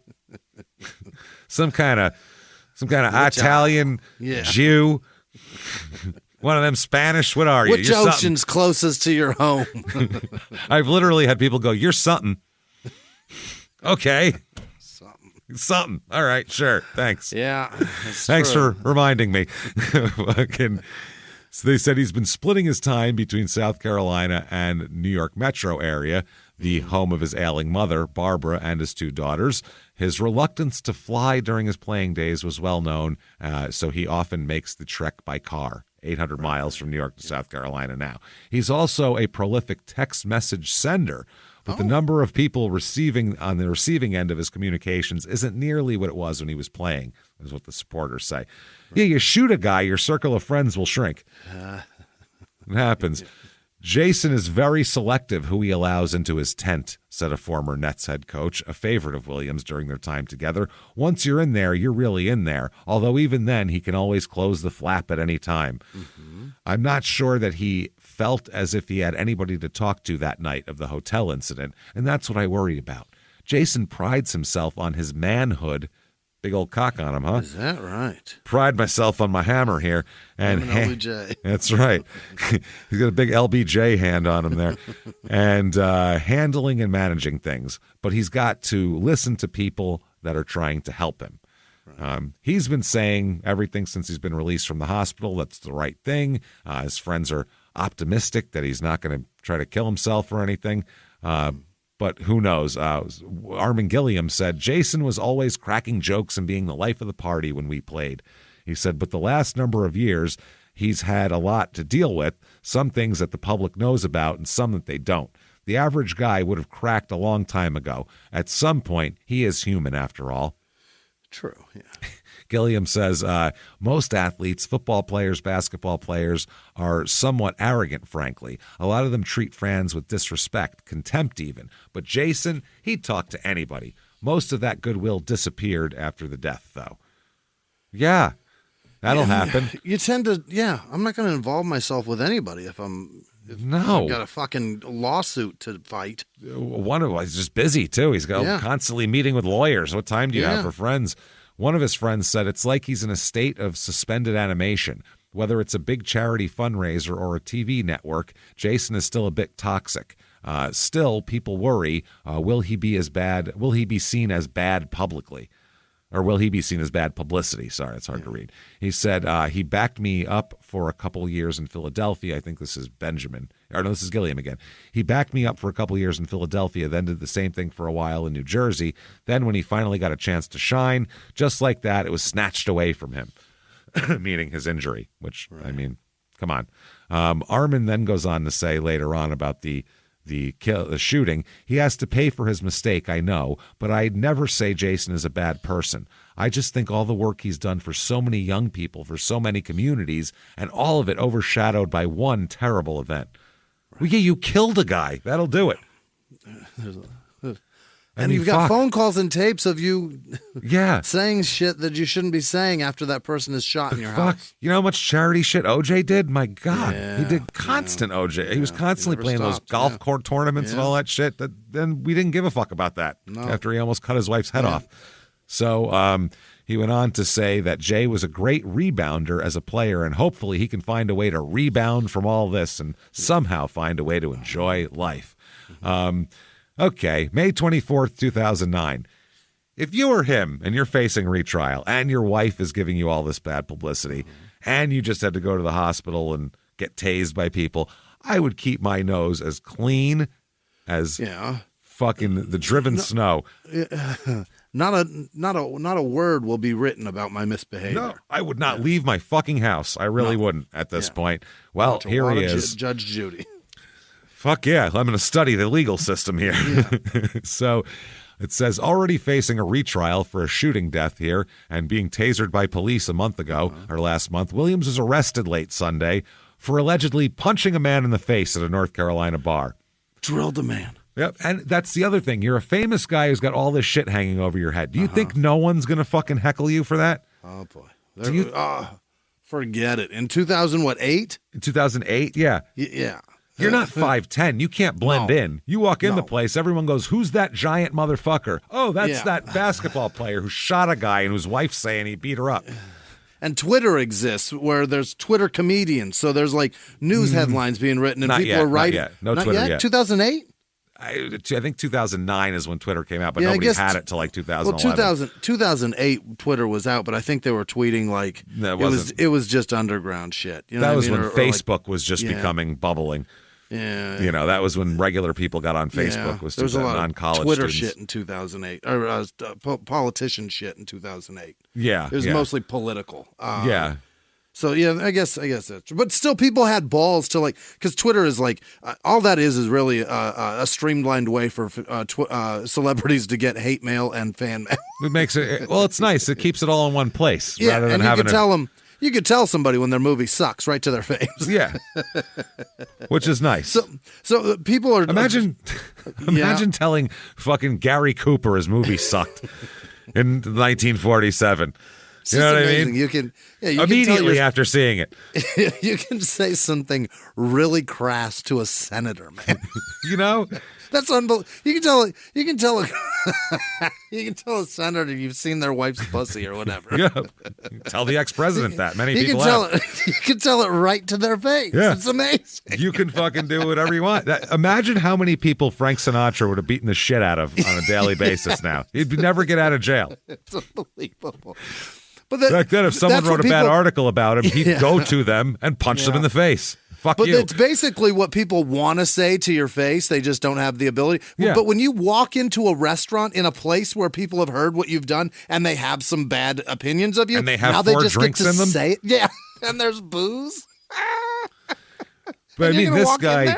The balls. Even pre-Twitter, because I mean, Facebook was just coming up. This is really pre-social media, honestly. Here, I mean, MySpace doesn't fucking count. So, because that was just you and your friends bullshit, and that wasn't things getting spread. Yeah, it wasn't open. Viral things. It was open to everybody, but nobody was on it except for normal people. Then celebrities got involved in the other shit because they were paid to. And YouTube was still cats at this point. Right. Yeah, there was still cats and somebody, a video of some guy falling over. Yeah, that's what it was. And look at this shit from India where there's a flood and a cow gets swept away. That was what it fucking was back then. So this is, but still at any time, this guy would have got heckled for this. Oh, I mean, for sure. Especially there on the East Coast. Forget it. It's in North Carolina. That close to Philly? Oh, okay. Yeah, North Carolina. Yeah, it's North Carolina. It's in Raleigh, actually. The Raleigh police captain said, "We chose to arrest Mr. Williams after interviewing the victim and other uninvolved witnesses at the bar.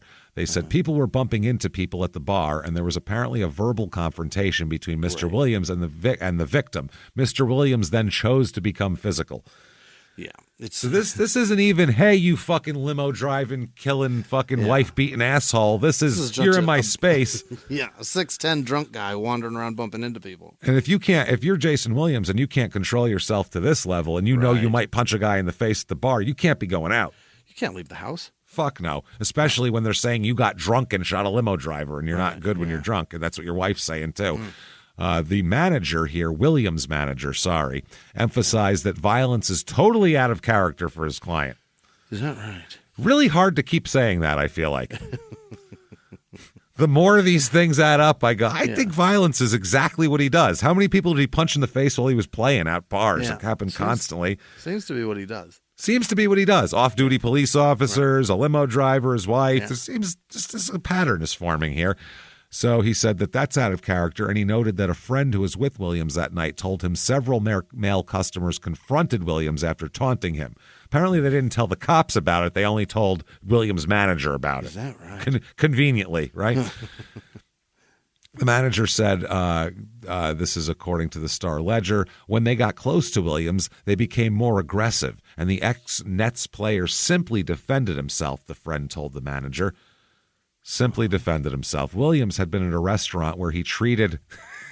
This is fucking amazing. Okay. This is his publicist basically saying this. Before going to the bar to shoot pool, Williams had been at a restaurant where he treated several military veterans to dinner. Okay.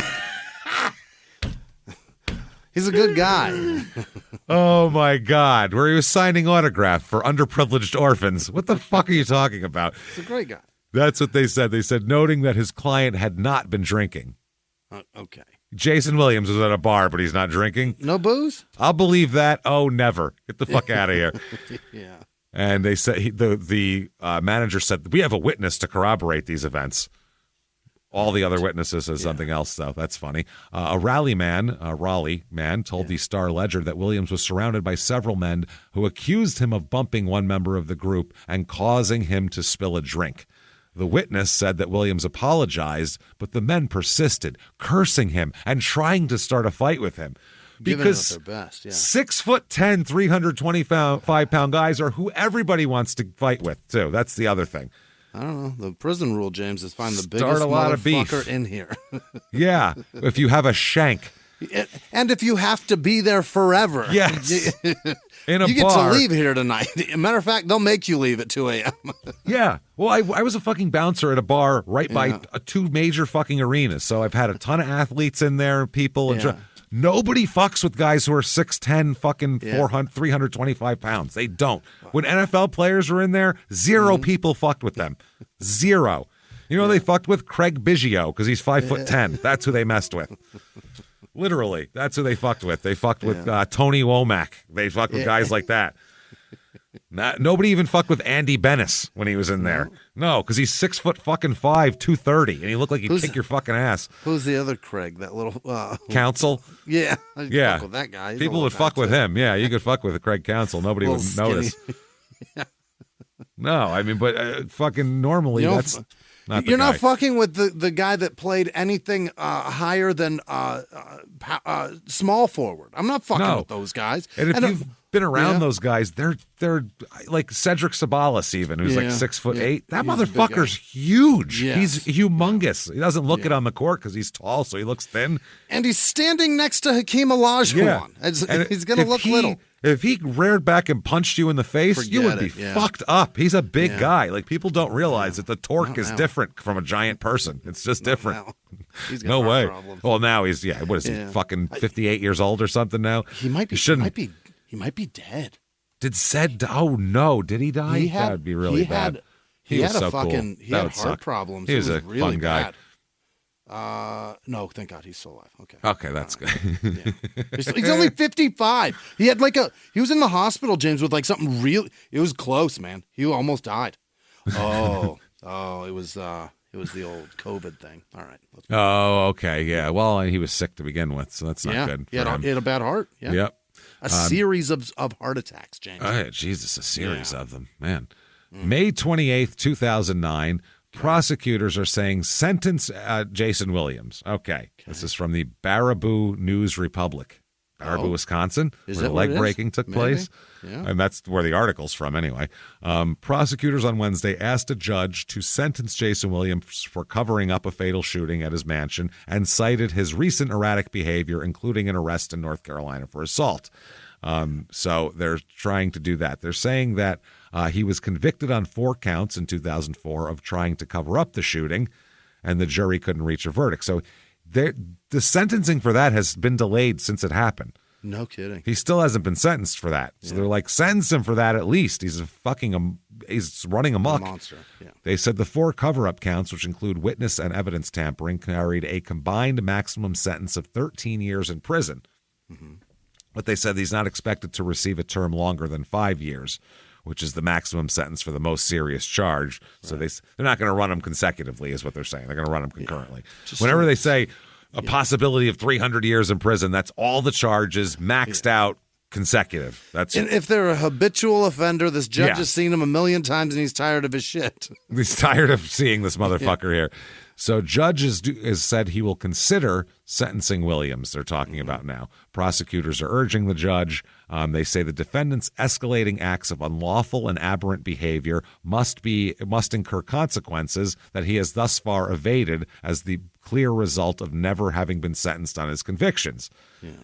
They said, I thought he should have been sentenced from the day we got the verdict from the jury.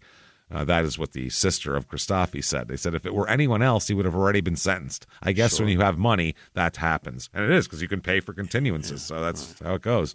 Yeah. You can buy yourself a lot of time. June 23rd, 2009, Jayson Williams to remain out of jail after the fight. So a judge will let him remain free on bail, even though the prosecutor requested they revoke bail and send him to prison on his other shit. So they said, no, we're going to let him out instead. August 31st, 2009, dragging on. Williams' attorneys now allege misconduct. Yeah. They say that the prosecutorial misconduct, they're saying that all this shit. They're saying that they tried to cover up the racial slur and all that kind of thing here. The slur by the investigator, identified by his attorney as former Captain William Hunt, Billy Hunt, said a subsequent investigation weren't disclosed to the defense until the fall of 2007, more than 3 years after the trial. Okay. Wow. But the state Supreme Court in February ordered prosecutors to turn over all the information regarding the slur, and they did. So they said on Monday, defense attorney told the Superior Court Judge Edward Coleman that defense had its hands tied behind its back because it did not know about the slur. So they said that Williams' team was entitled to the information. It should have been handed over, but the prosecutor argued that it played no role in the jury's findings. It had nothing to do with the case, is what they're saying. Right. They said they termed the error unintentional but negligent and took the unusual step of allowing the defense to reopen its case to re-question the experts. So the prosecutors said, "Our fucking bad. Yeah, let's totally look into it." But they're saying that should just cloud everything. You shouldn't even. It should go past an investigation and everything like that. Supersedes everything. Supersedes all that shit. So they said that that's what they're looking at here. So November 12th, 2009, his dad dies.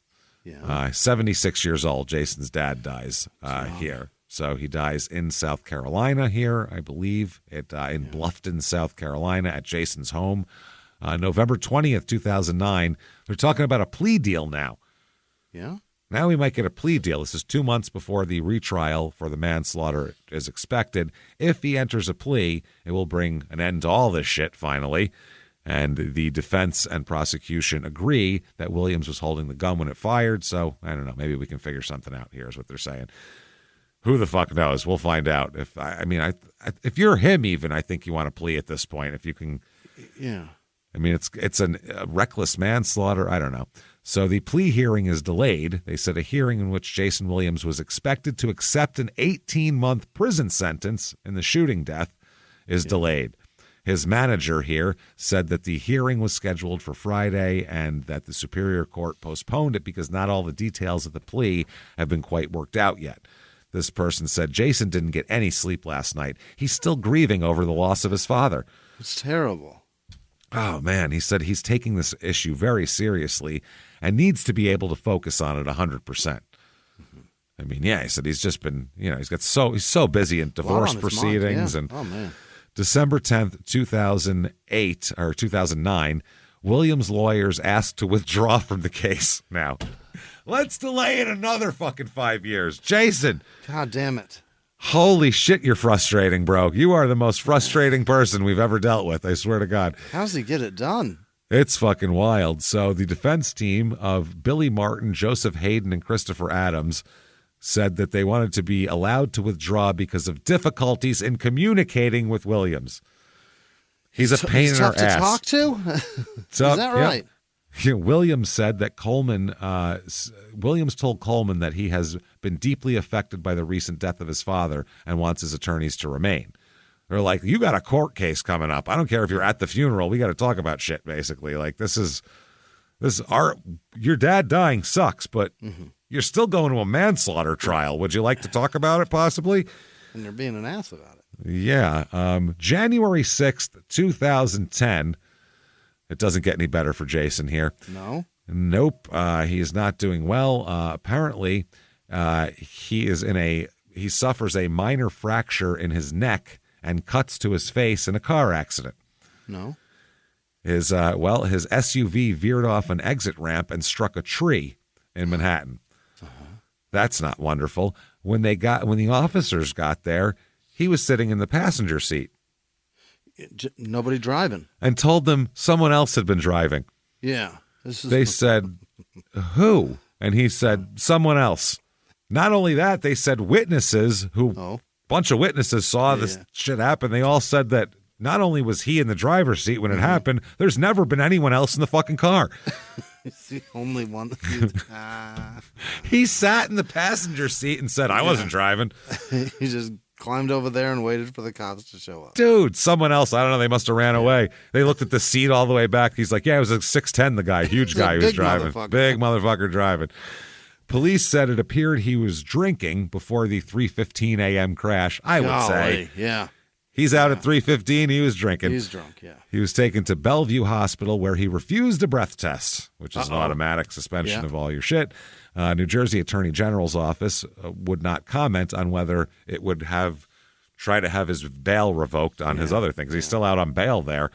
Finally, January 12, 2010, we watched this wave come and break and ebb. In 3 years before this, if it went forward, he would have probably got off. All the momentum was going his way. And then ever since then, he's been a self-destructive fucking whirlpool of shit going down a drain between his wife and his punching people and DUIs and all this shit. You can't be doing this shit and expect people to take you serious. So January 12, 2010, it goes all the way down to where Jayson here is going to plead guilty to the shooting. He's going to plead guilty.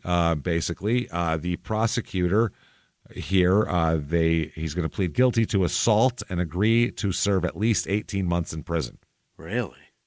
Yep. This is a lesser charge of aggravated assault, which is a real understatement for shooting a guy with a shotgun from 4 feet away. So Williams remained poised during the hearing and mostly answered yes and no to questions, though he did tell the judge that he had not fully checked the shotgun that he was showing off to friends before snapping it closed. He said, quote, I didn't look in the direction of the muzzle before the gun was pointed. And he said that before admitting that the handling of the gun was reckless and that the gunshot caused Christophe's death. So he said, today is the first step. This is his attorney. Today is the first step in moving toward closure. Yes. Moving. By the way, you can still see he's got a big stitches above his right eye while he's in court from running into a fucking tree. Under the plea agreement, he will serve at least 18 months in state prison for the aggravated assault charge and up to 5 years for a prior conviction of trying to cover up the crime. The sentences will be concurrent and he'll be eligible for parole after 18 months.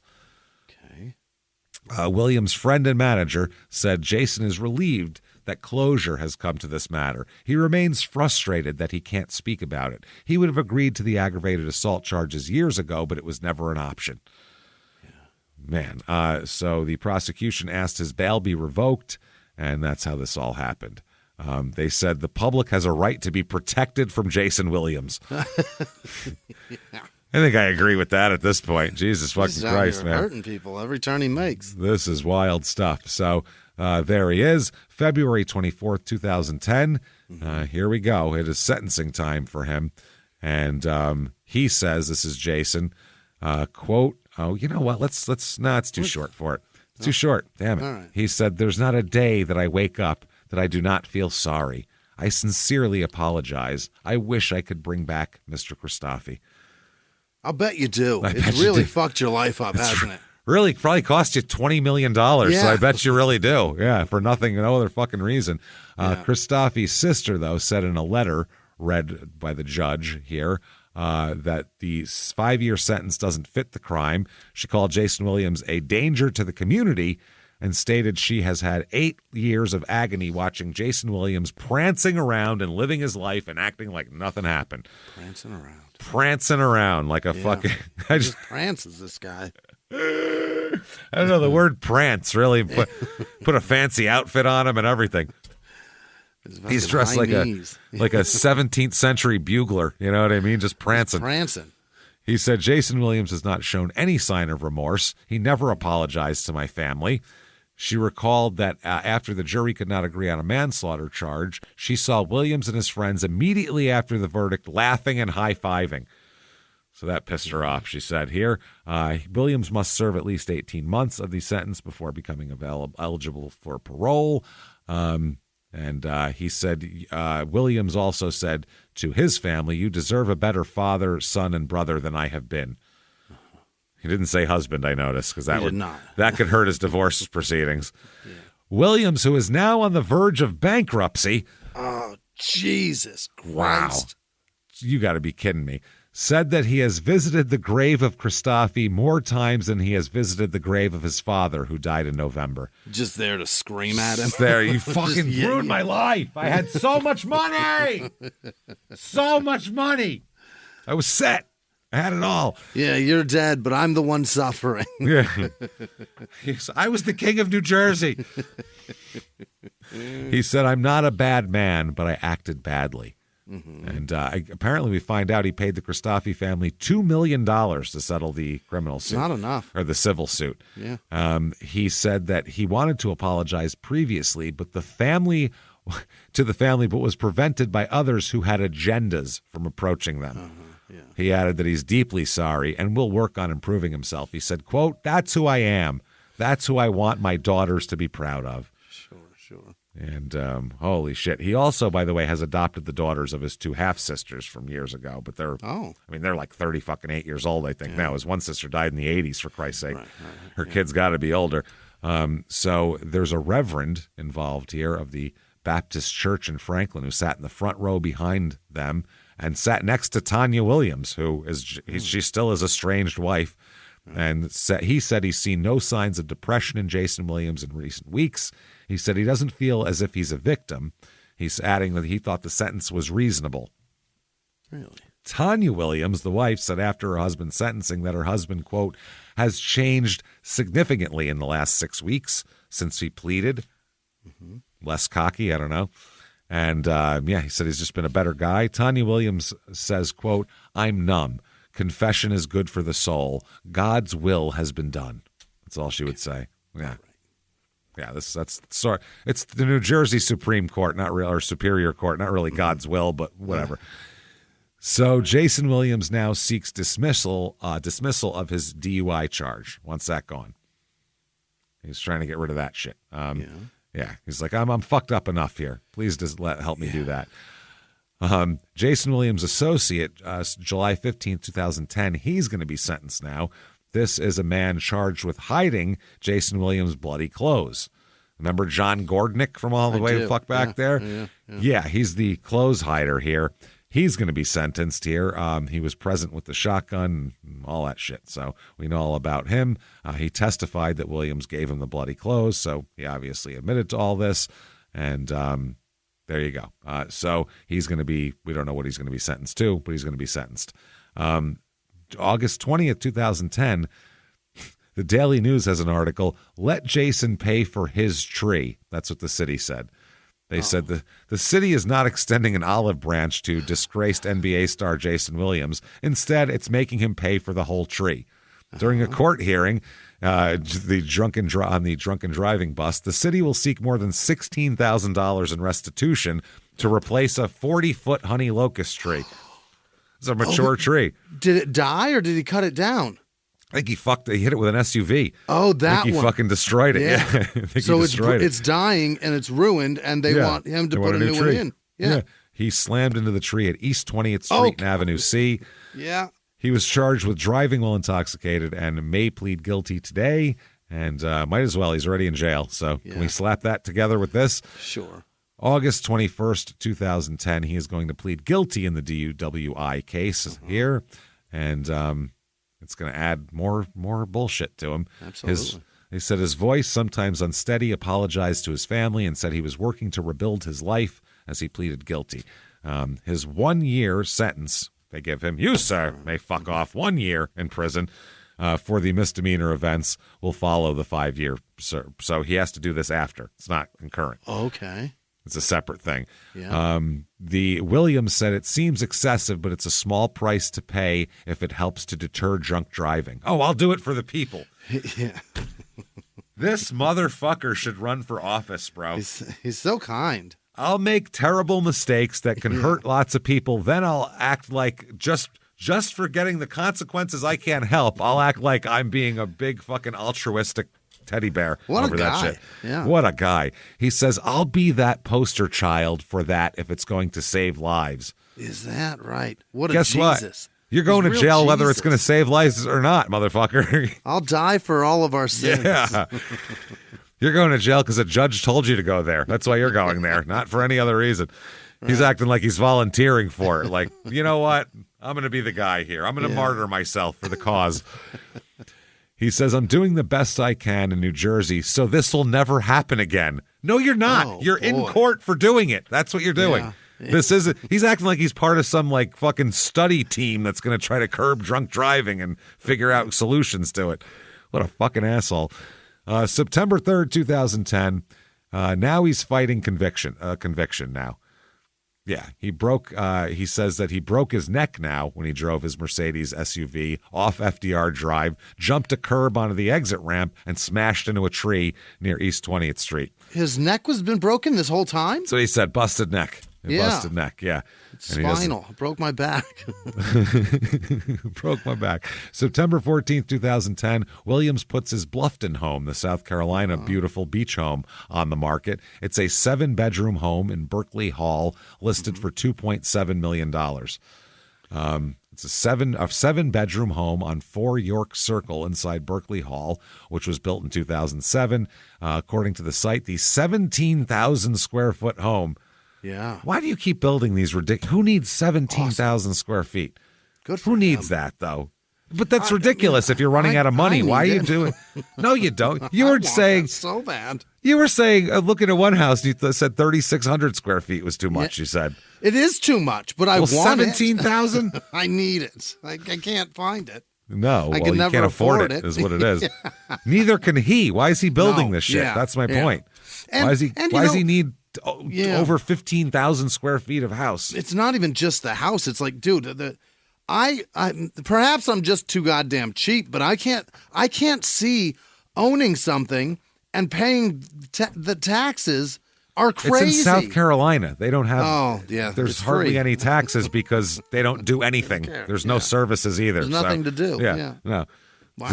It's fucking crazy. Yeah. Maybe that's why he want moved that, down there. But I don't want to be not there. in fucking South Carolina. Yeah. You could give me that for free in South Carolina. I wouldn't fucking live there. No, I wouldn't even go there on vacation. Fuck that place. They offer us shows there. I'm like, that's okay. Don't need it. We'll try some north of there. Nope. North Carolina, sure. Anything up there a little ways. Anyone who's not a twat in the other one can come northward if they want. Yeah. I'm not going down there.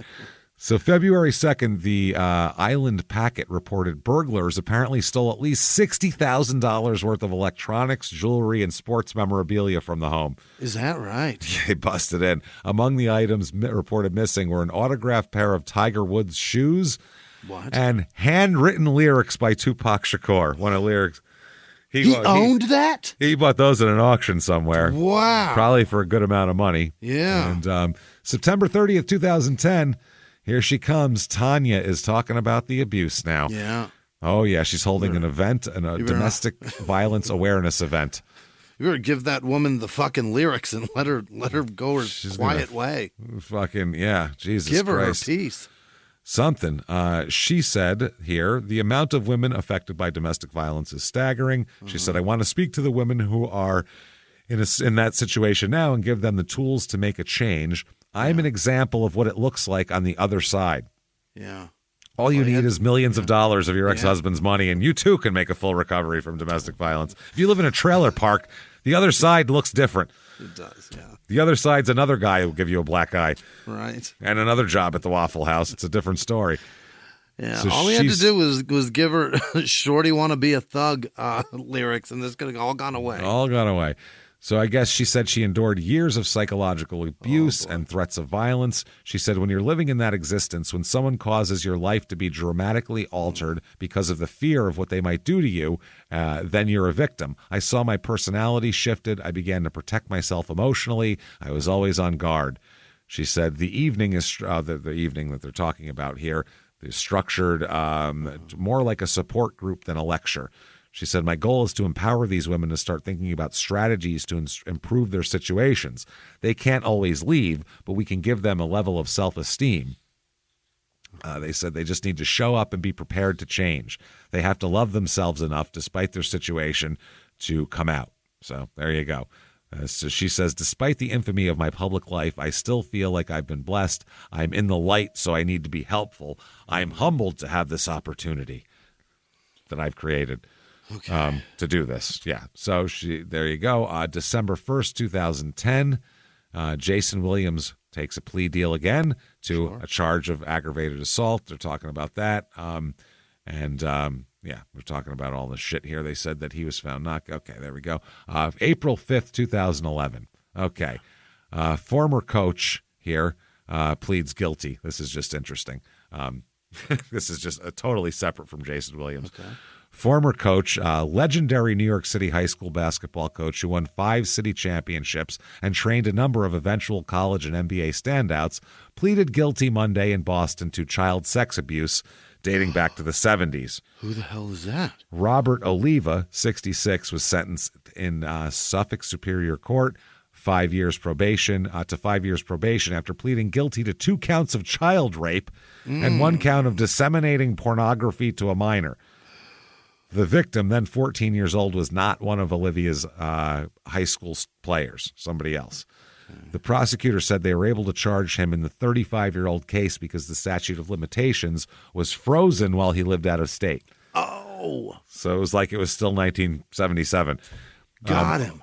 Oliva won 549 games and 5 city championships in 27 seasons at Christ the King Regional High School, where he coached several NBA future players such as Lamar Odoms, Khalid Reeves, and Jayson Williams. You bet. That's his coach. He resigned in 2009. May 21st, 2011. Here we go. Tanya's back again.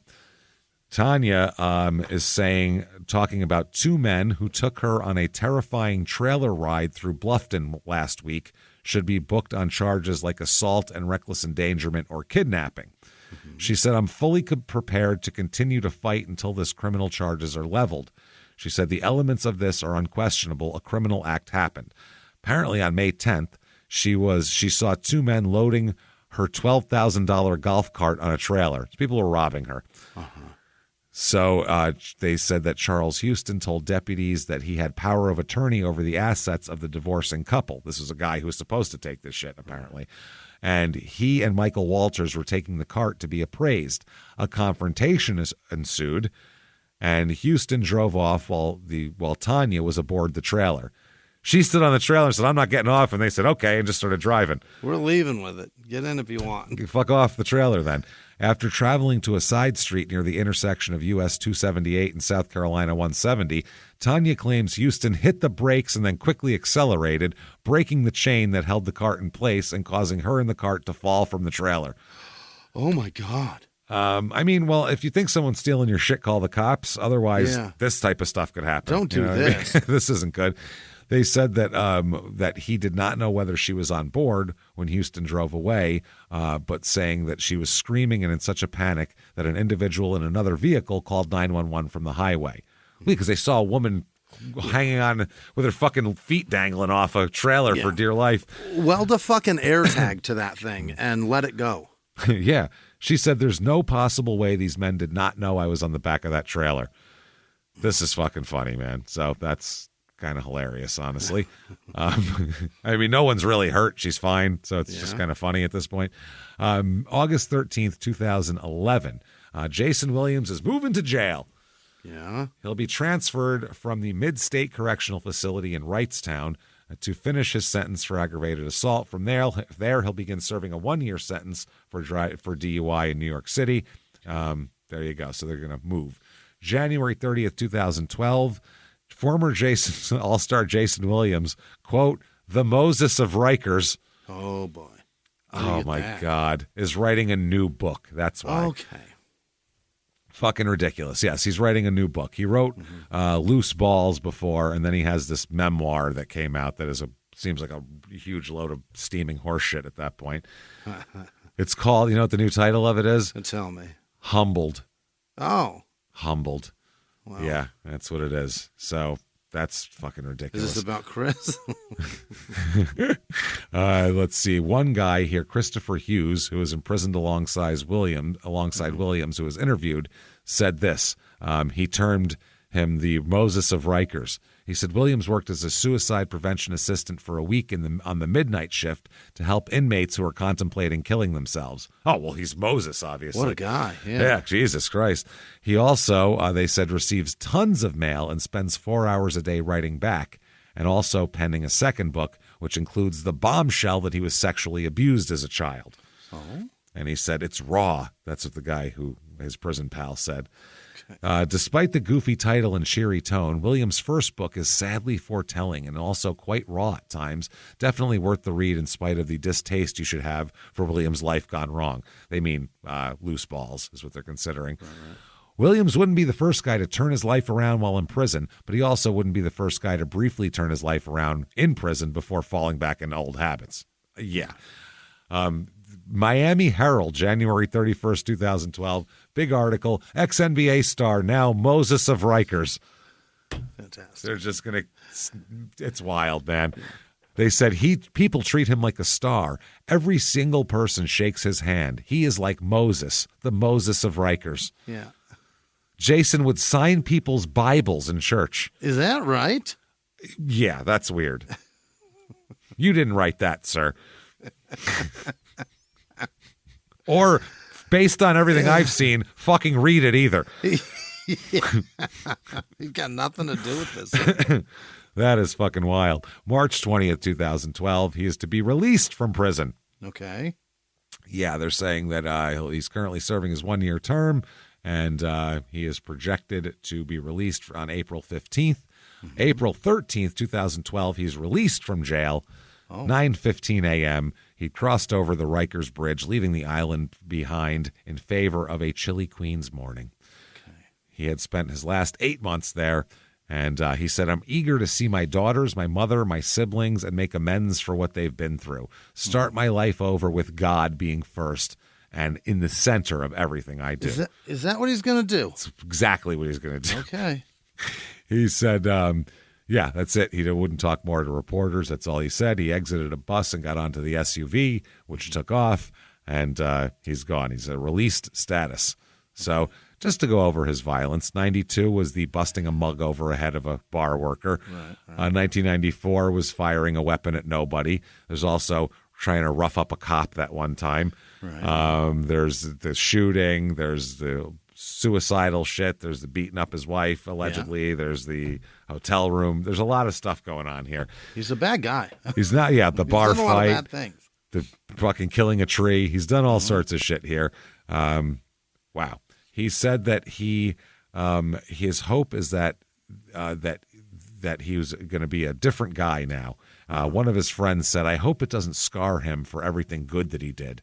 It resonates. You don't ever anticipate that someone's going to be sitting there looking at a murder charge. It makes you say, well, what happened? How did it happen? Sometimes bad things happen to good people, and that's just the nature of life. Sure. He shot a guy. It didn't happen to him. It's a real victim, this guy. Holy shit. He says he's gone through counseling and taught Bible study. All right.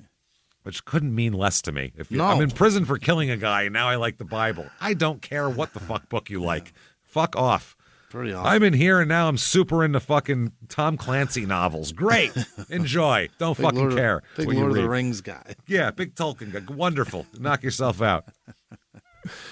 Jesus. So September 27th, 2012, he does an interview with ESPN.com. Mm-hmm. And he says he's a different guy. He says he knows Some people are hesitant to trust him. He's a convicted felon, but he is a changed man, and he doesn't want anybody to say otherwise. He said, just watch me. Just watch my actions. Keep an eye on me. Yeah, man. He says he's the vice president at this point of Gourmet Services International and partnering with Loud Digital Network to host his own online channel. That's not going to work. His calendar is filled with speaking engagements and charity events, some several hours away, and his cell phone rings constantly with more requests for his time. What year is this? 2012. Yeah. He said, well, just tons of requests for his time. People. Williams says, I can't understand when people go to jail and come back out and don't want to tell nobody. Man, tell someone how bad this thing is so they don't have to go there. Uh-huh. His manager, again, says she seems to have taken over for Judy, this manager. And in 2012, it was a big secret how bad jail was. Nobody knew. Nobody knew that they didn't want to go to jail. It was awful. Real hush-hush, you know. They said his story is what drives him every day. To be able to share to the youth or whomever it may be who's willing to listen, this is what happened to me. This is where I screwed up. This is where my downfall was. Just to share to people the ripple effect, that one split second that can cause hurt to so many people. They said, what's life been like since you've been out? Jay Will says, it's been a lot more challenging than I thought. I never imagined I'd be leaving the house at 5:30 in the morning and working 18-hour days. He had no idea. No idea that people worked for a living. 18 hours? 18 hours. He's so busy, Jimmy. That's what it is. He's just so busy. 3 hours a night? It's just, that's it, man. He says, and I think I make it more difficult than it has to be at certain times by trying to save the world. You know, I'm just such a good guy. I'm out 18-hour days trying to save the world. So, Save the world. It's rough, man. I run into Superman every once in a while. Yeah. I give him a nod. He gives me a nod. We're both doing the same work. We get it. We talk shit about Batman because he's we're like just some dude with a fucking belt. Some fucking whiny bitch with a belt. We've all had shit childhoods, Batman. Fuck off, you pussy. Some dude with money. Fuck out of here. Yeah, you rich pussy. Most people's parents get killed. They don't have a pot to piss in. No orphanage for you, rich boy. So he said that. He said, some days I just save the community. I'm going to read that over again. Oh, boy. Quote, some days I just save the community. Some days I just have to wake up and save myself. But it has to be the other way around. I never understood it on the airplane when people said, put your own oxygen mask on first. I was like, why wouldn't you want to put it on your parents or your kids first? You got to get healthy first before you can truly help somebody else. He's getting it now. They said, how are you getting healthy? Mm-hmm. And he said, first of all, putting God first, number one. Yeah. Dying to my ego and staying sober, which is always a struggle. And I think I'm learning how to say no. I've learned how to say no in prison because that's a big word in prison. No, you can't have my food. No, you can't have my body. No, you can't have all my time. Jesus. No, you can't fuck my ass or steal my food. Jesus. Yeah, no, that's for sure. Wow. That's the craziest thing I've ever heard. No, you can't have my body. Can't believe you have to say that, Jason. Yeah. That should be given. Most places you don't have to, say that. It's just assumed. Prison's the only place. He said, no, I don't agree with you. No, you're not getting that ball on that bogus call. But when I got out, I caught myself being in the whirlwind like before, where I went in when people sometimes take advantage of your time. People go, Jay, come do this, man. It'll be good for your image. And come on, Jay, this will show that you're doing some things to redeem yourself. But you've got to be very careful of being used in situations, not for the glory of God, but for the glory of the individual. Right. It's a fine line, and you can't be everywhere and be everything to everybody. And I think that's what's got me in a lot of situations before, because I wanted everybody to like me. Right. I think right now I'm more focused on not minding other people's business. If you like me, I love it. If you don't, that's your business, and I can't mind it myself because I've got too many things to do. Okay. Busy guy. He said, one of the things, they said, what kinds of things are you doing? He said, one of the things I've never stopped, even after the accident, was doing charity events like the one I was doing before. But there's never been a template for what I'm doing. Athletes and celebrities come out of jail, and most of them go back to play, or they go back to making movies or songs, but they never go back to explain to somebody how one mistake or one accident will change your life forever and really mean it. I'd be a liar if I told you I wasn't trying to help myself. There you go. There it is.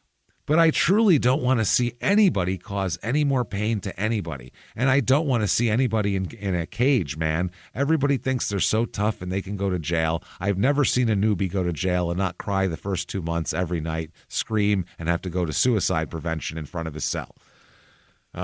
So his attorney said that he recalls times when it was hard to communicate with Williams, who became distant and moody during the legal process. He said he was never disrespectful, but he thought the grind of those years, mixed with issues with alcohol and illnesses in his family, just ground down his mental state. I imagine.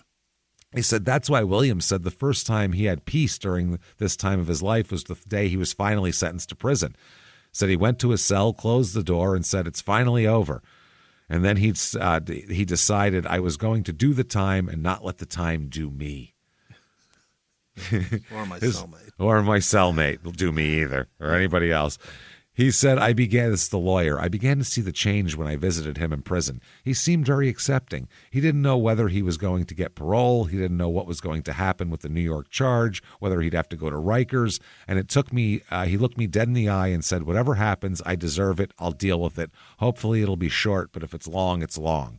It's at that point that I began to believe that Jayson had really made a turn in his life and is heading in the right direction as opposed to wanting people to get him out of there. He's good now." You betcha.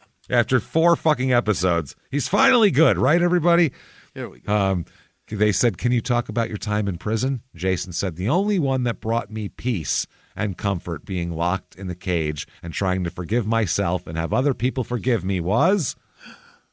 Who do you think? Jesus. It's God. Yeah. It's all about God. Jesus. People are going to read this article and say, everybody who goes to prison finds God. Exactly. Yeah.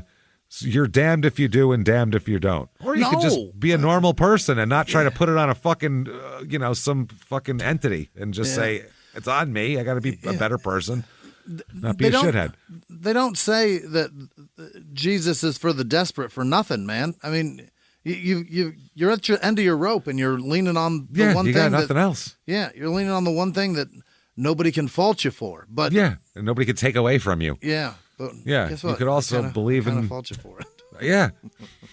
Well, to me, it's like if this is when you did that, to me, that's weakness. Yeah. You know what I mean? Like, sure. If you didn't believe in this shit, you're only believing in it now because of that. That's just that's some weak shit you're looking as a fucking escape mechanism. Mm-hmm. If you were religious to begin with and now you refound it, then good for you. I don't know. Fucking knock yourself out. Yeah. He said, "I honestly believe I could have become one of the most dangerous people in prison with my influence and my stature and my finances." It's true.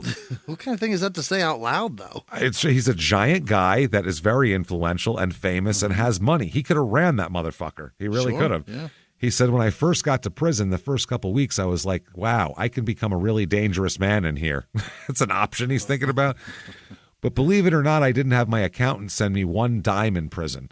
I didn't want to be no different. I didn't want them to go in there and say I was living like Big Willie and cause envy. I had all the ramen and fucking honey buns. Yeah. Big Willie style." Big Willie, yeah. Strangers, true strangers, and a few family members sent me money. They said, "What were your quarters like?" He said, "There were 36 people together in one room the size of my bedroom in my house. In the back, where the problems were, they'd play cards and watch TV in the back. I've seen people get 4 or 5 years added to their sentence because sports and general hospital rule everything. You touch that TV, you got problems." Is that right? Yeah, people they watching their soaps and they're watching their fucking sports. Mm-hmm. They said in prison, soaps is women, in sexual situations. Right. It's all you're going to get on network TV. Hot. So yeah. They said in prison, you quickly learn instincts you didn't know you had, such as how people walk. Somebody has a limp. Somebody drags their feet. I can tell you how all 36 people in that cell walked with my face to the wall. If you wanted to get sleep, you better memorize things like that. He said if somebody walked down and had sneakers on at night, you knew it. You knew you had a problem because you're supposed to hear slippers. But if people go strap up, that means you hear squeaking and someone's coming to fight. Oh, sneakers. Yeah, you don't want to fight in slippers. They said, what kind of people were you in there with? Fucking criminals. What do you think? It's prison. It's fucking prison. What kind of people? Mostly church ladies, children, and church ladies. Very nice people. Basics, things like that. Whoever was at Diddy's house, people like that. A lot of good. That's good who folks. is in there now. Yeah. He said, what kind of people? My fellow peers, people who all deserve second chances, made mistakes, and people that know the Bible will forgive them if they want forgiveness. Oh, has gone full inmate. Full inmate. Yeah, he was it's been 18 months, and he's totally indoctrinated inmate here. Yeah, talk to any inmate that really did it, and they will all say the most injustice is carried out behind the walls. It's like, come on, man. No, it's not. It's funny, but he's just got a different attitude than Reuben Carter had in jail, who was like, fuck this shit, because he felt he was innocent, whereas this guy is like, well, he's just trying to get like a something. He said, nobody that I was better than, and nobody that was better than me, just my fellow peers. That's who was in there with me. Lawyer fucks us all.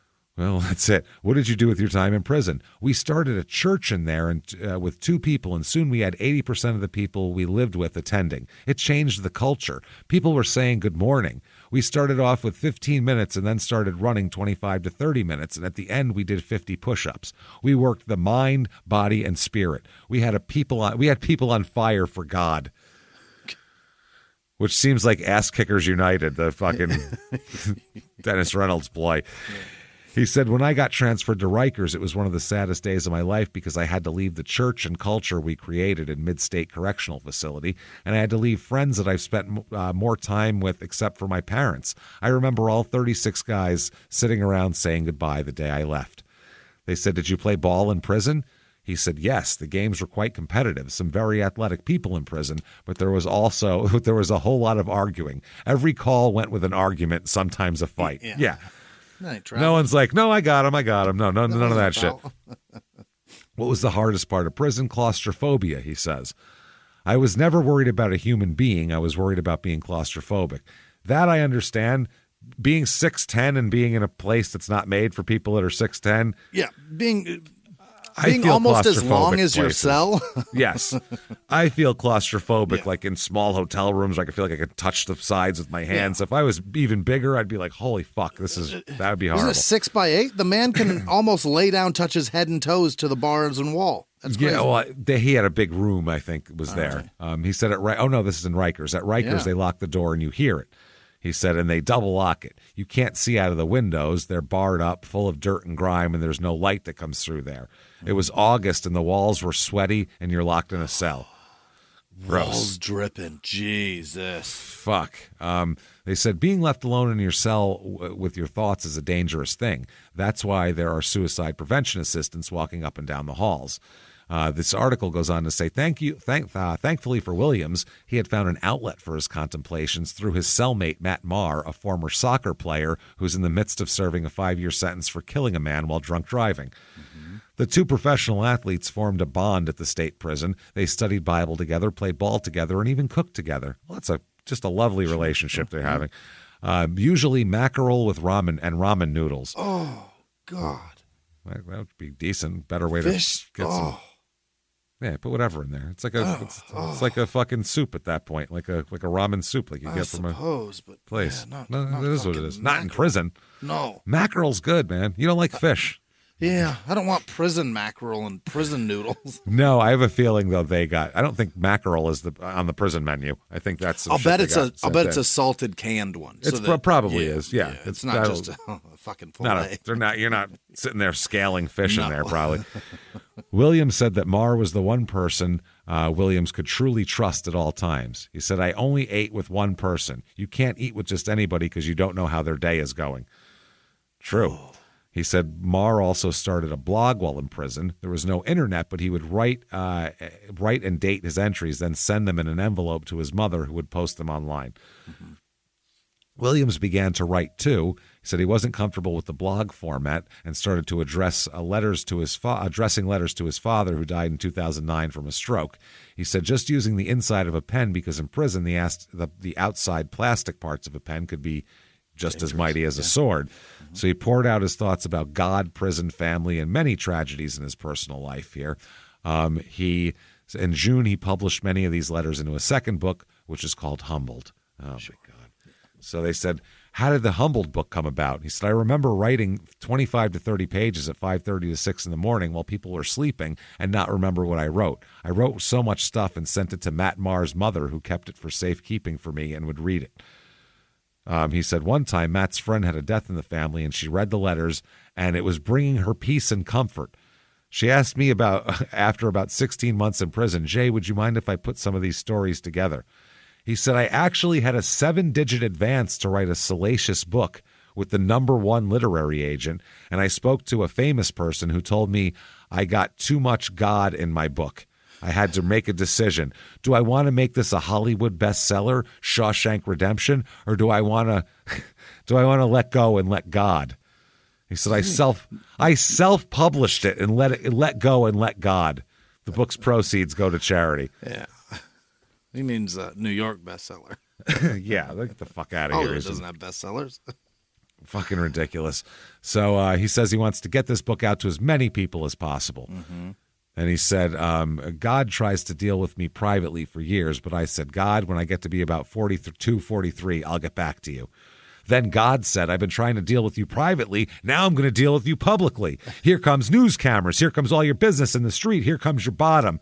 Ooh, that's weird in prison. Yikes. Here comes your ambulance and your police cars and your judges and your lawyers and your graveyards. Now do I have your attention? God had to break me down. Mm-hmm, mm-hmm.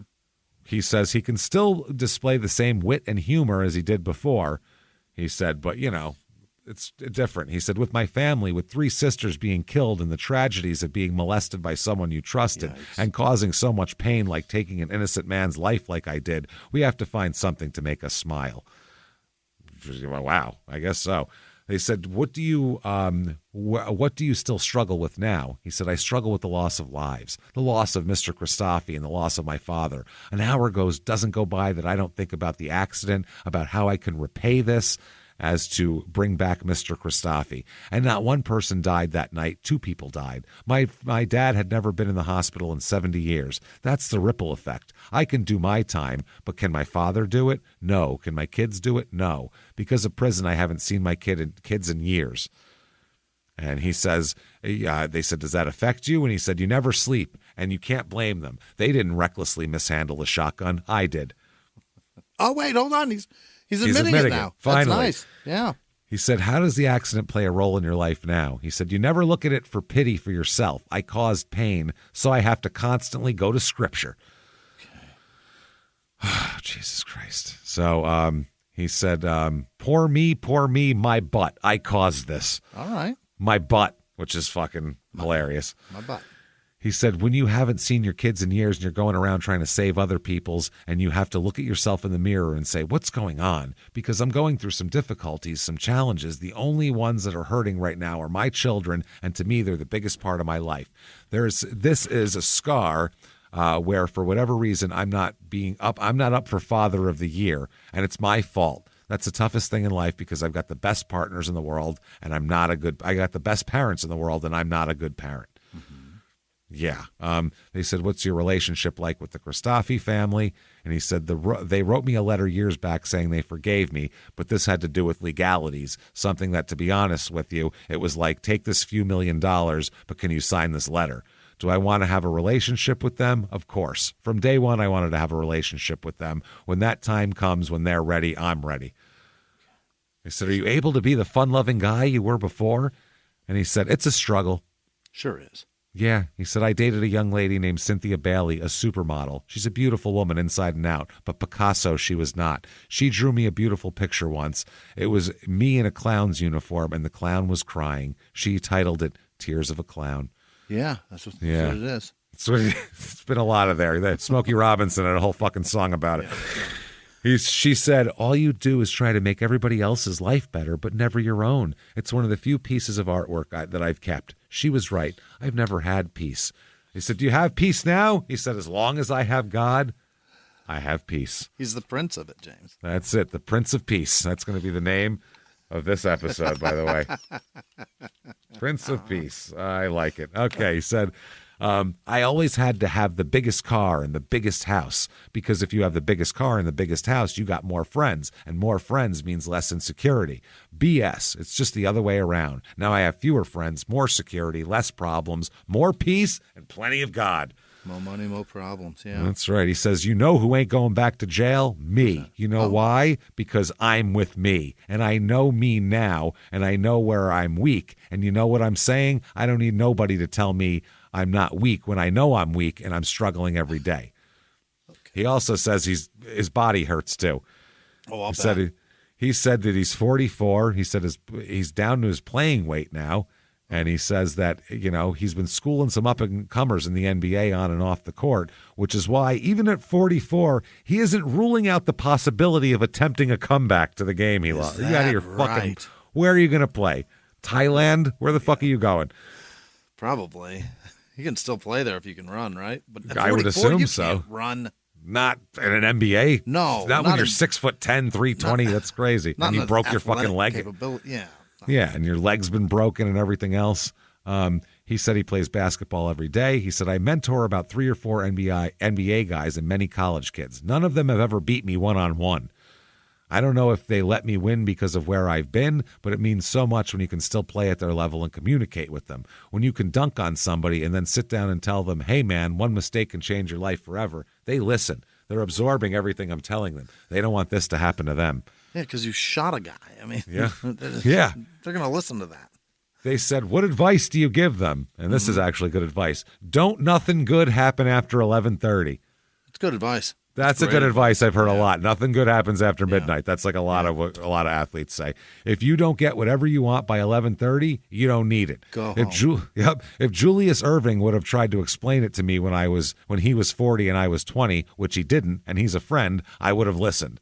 But these guys listen because I caused so much pain and lost so much that I'm not a cliche. I lived it. There ain't no BS. I ain't going to jail for 30 days. I've been there. I've been to the mountaintop, and I've been to the valley. Okay. What are you going to do next? And he says, what I want to do, people say I'm too old to do or too damaged to do. I say, how old would you be if you didn't know how old you were? Okay. You'd be exactly how fucking old you are. And especially... Doesn't matter how old you know you are. When 22-year-old guys jump over your head and dunk on you, they know how old you are. That's what's important. He said, I keep myself ready for whatever. Keep up with them going down the court. Yeah, that's what I mean. You can't do any of it. I keep myself ready for whatever God has in store for me, physically, mentally, and spiritually. He said, but if I told you what I wish to do, you'd think I was crazy. But I keep myself physically ready at all times. He says, crazy and stupid, but all right. Yeah. Do you miss the game? I miss the game dearly. Sure. Whatever. Could you see yourself involved in the NBA again? Says, I take it one day at a time with my sobriety and whatever God has in store for me. Jesus fucking Christ. These fucking answers, man. The good thing about Jayson Williams was he'd actually tell you what he thought before. Now everything is like, well, whatever God wants. Like he's turned into one of these injuries. They said, are you fully recovered from your leg injuries? He said, running like a sewing machine. Smooth. They said, so you're saying you're ready for a comeback? And he said, guess what he said, Jimmy? I don't know yet. I haven't ruled it out. I'm ready for whatever God has in store for me. That's the one. Depends on if Jesus presents it. Yeah. 2016, he's inducted into the New York City Basketball Hall of Fame with the class of 2016. Yeah. December 2018, that's when a third book comes out, Crashing, a memoir. 3 books this guy wrote. Fuck. What the fuck? At that point now, so Crashing comes out. Where are we here? I just lost my space. He's trying to figure out what the fuck he's doing. October 21st, 2022, daughters of his denounce his St. John's Hall of Fame nod. Oh. They don't like him, apparently. They said that the daughters of the former NBA All-Star Jayson Williams have denounced St. John's University for its decision to induct their father into the school's Athletics Hall of Fame because of accusations of neglect in their lives following his role in 2002. Triumph and Wisdom Williams both wrote open letters they sent Friday to the Associated Press and also planned to send to St. John's that said the school should be ashamed for his induction into the class. The 54-year-old Williams I talk about his jail. Whisman Williams, 18-year-old student at the Fashion Institute of Technology, accused her father of being an alcoholic and a deadbeat father who lacks any sense of remorse. Oh, boy. God. I would say the sisters accused him of neglect, emotional and verbal abuse, and that the power forward failed to provide adequate financial support for them as well. Triumph, who's 19 years old and studying at DePaul University, detailed accusations that her sister was locked in a trash chute by Williams. Oh. What the fuck is that about? Yeah. Why would you do that? Because she was bad? Bad, I guess? Wow. Triumph also lashed out at St. John's as possibly fools misusing money to honor Jayson Williams. Why are you being honored and inducted into the Hall of Fame when I've always had to earn my survival, let alone my success, in spite of you? Oh. St. John's University, you should be ashamed of yourself. Jesus Christ. Wisdom said, I knew that I couldn't change who my father was or the way he viewed and treated me. I knew the contrition and apologies were never coming. And she also said she wrote a poem about her father and dedicated it to him called, quote, The Weakest Man I Know, Jayson. Wow. Williams declined comment and said that St. John said that they planned ahead to go to include him in the weekend. They said this is Jayson Williams' life journey is one that includes childhood trauma, time spent in a homeless shelter, addiction, incarceration, and recovery, issues that impact countless American families. Also, trying to get out from under a murder charge. We've all had that. We've all had that, right? It's hard. Very fucking normal here. They said part of recovery and redemption process is restoring trust, accepting help, and finding comfort and support in the journey. And that, coupled with his athletic accomplishments, is what St. John's University recognizes with Jayson Williams this homecoming weekend.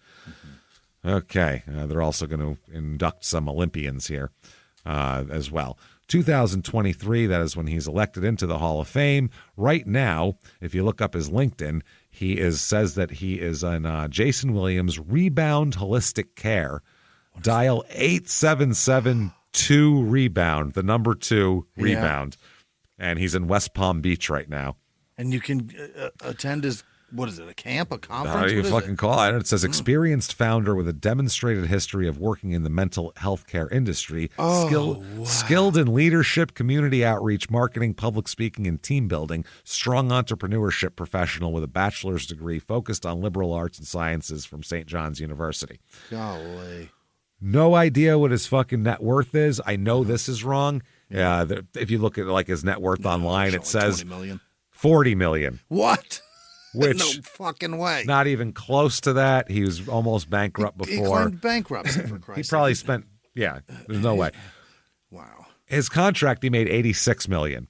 So after taxes and agents and all that, he's every dime of it. Ever and never spent a dime of it. And he spent at least 10, 15 million on his defense. So anyway, if you can't get enough of this fucking lunatic, there's a 2000 Jayson Williams Upper Deck card that he signed, and it's actually a cool looking card because it's from above the rim, with bird's eye view of the rim. So it's him and Horace Grant both going for the same rebound together. They're both looking up with their arms. It's a cool card, but for a signed Jayson Williams card, I think it came like that, 27 to 31. So it was like in the set. $100 for that, which no way. Wow.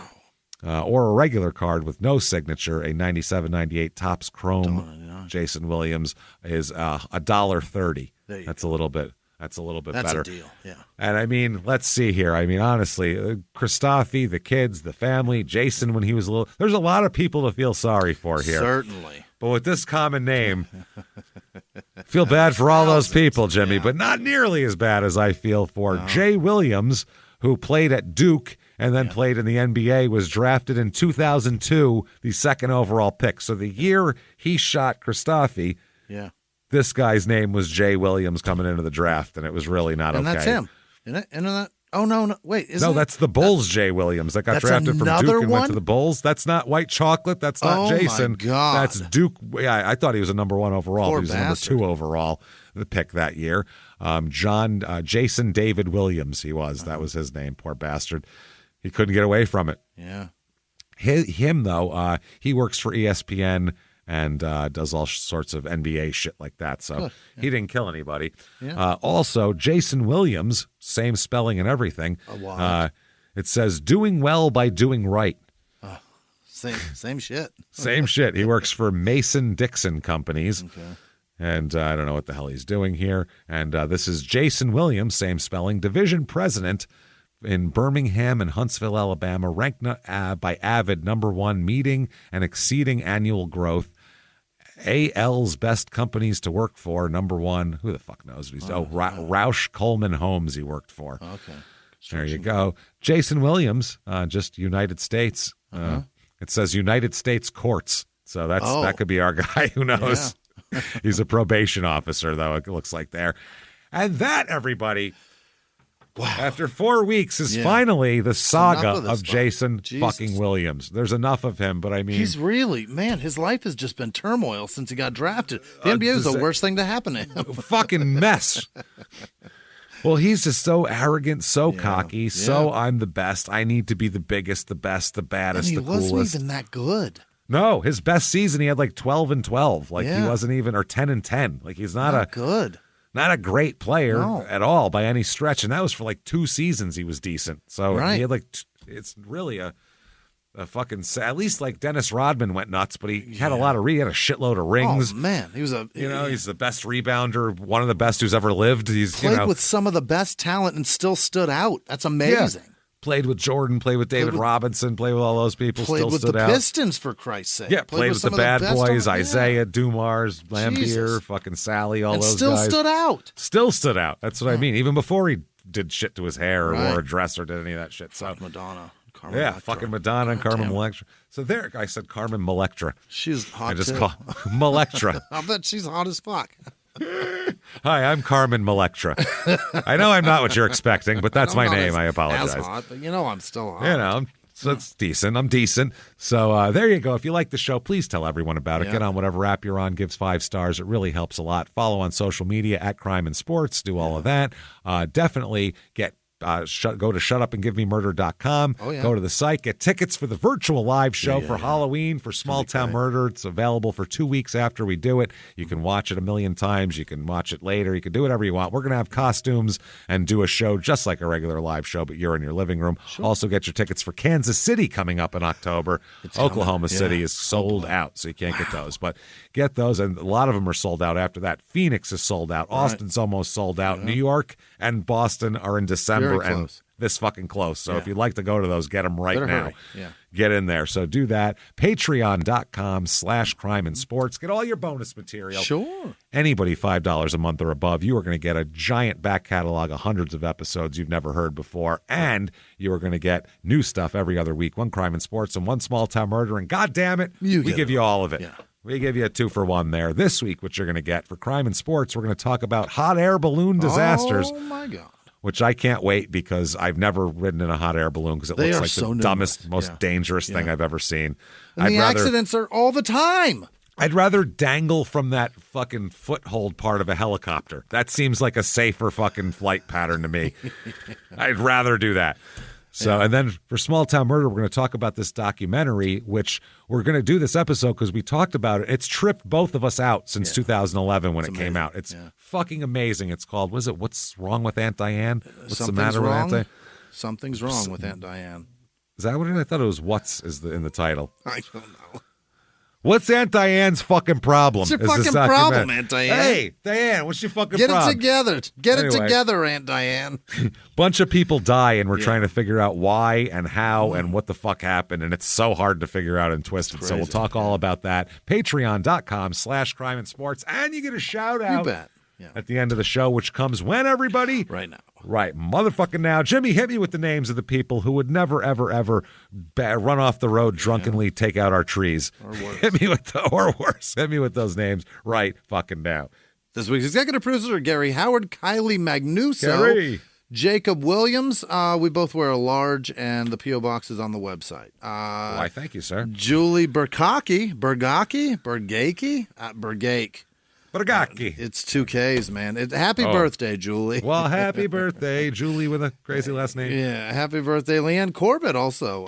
Leslie Dodd, Carla Happy Bergman, birthday, Aiden Bourgeois, and Brandon, the escape room manager in Minneapolis. He came to the Minneapolis show, and he also has been in New Jersey, Orlando. Wow. He travels all over this country. He came to the show by himself, and I didn't meet him. Somebody told me that he was just a really nice guy, so I wanted to say something nice about fucking him. A. Other Thank producers you for this coming. week are Kristen Piper, Peyton Meadows, Liz Vasquez, Janice Hill, Dale Reed, Rick Fisher, Kendra with no last name, Julie Brooks, Teeny923, Patty McCovey, Nicole T, Megan Daly, Christine with no last name, Erica Benno, Patrick Hedgecoff, Alex Solar, Barrett Bradshaw II, Frank with no last name, Alicia Sigmund, Mark Lipinski. You got 2 patrons, and I don't know if that was an accident, so if not, either check way, that. thanks. Either way, Yeah. if you're just going to leave that, you're a sweetheart of a man. Hey, just a nice person. Yeah, Nathan Close, Brienne with no last name, Patty Noack, Luis Jimenez, Lee with no last name, Carson Housechild, Katie Williams, Rachel Patton, Melissa Warhala, Generis Batista. Generis? That's a fascinating name. I want to know everything about you. John Wan, Trevor Fredrickson, Amy Poop. That is Pop. I am so sorry. Amy Poop. All your friends are going to call you Amy Poop now. Boy, I'm sorry, Amy. Fuck. Sorry, Amy. She's gotten it her whole life. I'm sure. People drawing it in if she's got on her name tag. Weston Voss, Lisa McCulchick, M.L. Krull, Thomas Fry, Mike Oxlong, Alana with no last name, Queen Peas, Sean Wilson, Katie Smith, Cheyenne Meyer, Seth with no last name, Amanda Coleman, Jeffrey Elgin. Same thing. You have 2 patrons. Please make sure that that's true. Make sure you're doing that on is purpose. accurate, Jeffrey, you're just as much of an angel. Absolutely. Jason Connor, Samantha Yu, Kevin Nash, probably not that one, but maybe, and if it is, you're a giant angel. Nice power bomb, Angel. We love you. Kirsty Allen, not obviously. Can't not be. The dead Scientologist. That's good. That's really breaking somebody down, isn't it? You mean the dead Scientologist? Sure. Hassani Shakur, probably related, I imagine. I'm sure. Kevin Nash, Tupac, they're all on our Tupac's grandchild in here. Shannon Kennedy, Denise with no last name. Linda Kika, maybe. RJ with no last name. Mr. or Mrs. Combs. Ashley Fide. Not Puffy. Fucking better not be.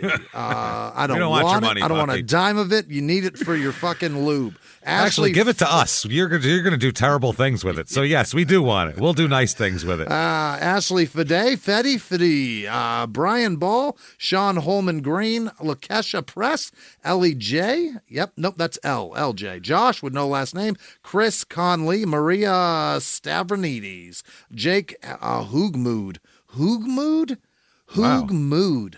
Hoogmood. I think I've seen that on social media before. Is that too. right? Yeah, I think that, yeah. My fuck, that's in crazy. Groups Jake, or something? Yeah, all that right. makes Jay sense. Never seen that. Dymock, R. Murr, Gavin Caverly, Randy Devlin II, Hunter Coates, Austin 74, Margaret Bordelone, Megan with no last name, Marsha Thomas, Andy AJ Morgan, Bree with no last name, Pistachio with no last name, Ash with no last name, Amy McCarthy, Kieran Carthy, Alice Kaufman, Carol with no last name, Debbie Bailey, Jess Cheney, Lisa Burke, Tyler Lewis, Cameron Ride, Copper Top, Charlotte St. Germain, Kyle Frazier, Joanne Langkow, Justin with no last name, Philip Duncan, Joe Welsh, Joe Canfield, Les with no last name, TJ Janke, Derek Carlino. It's been so long. Darren Parson, Jennifer Bassard, Sherilyn Chapin, Jamie Holt, Beth with no last name, Michelle Burns, Darla Chaffee, Shafay, Saint Sethire. That's the name. Came off there. That's why. What do you want? What are you going to do? L. Gordon, 29, Kenley Smith, Monica Fadley, Jennifer Moges, Cameron W., Jory Larson, Bitter Bunny, Crystal Hayden, Sharna Murphy, Sarah Pierre Pereira, Debbie Phillips, Elijah. It's Debbie. Chavez. She's been called that when she was drunk. Someone's drunk. Debbie. Debbie. Over here, Debbie. Let me in, Debbie. I swear. I'm not going to come on. Just touch it once. Chavis, Pablo Franco, Willa Gulfstrand, and the Griswolds. Graham Cooper, Adam with no last name. Tonyo, no, that's Tony. Tonyo.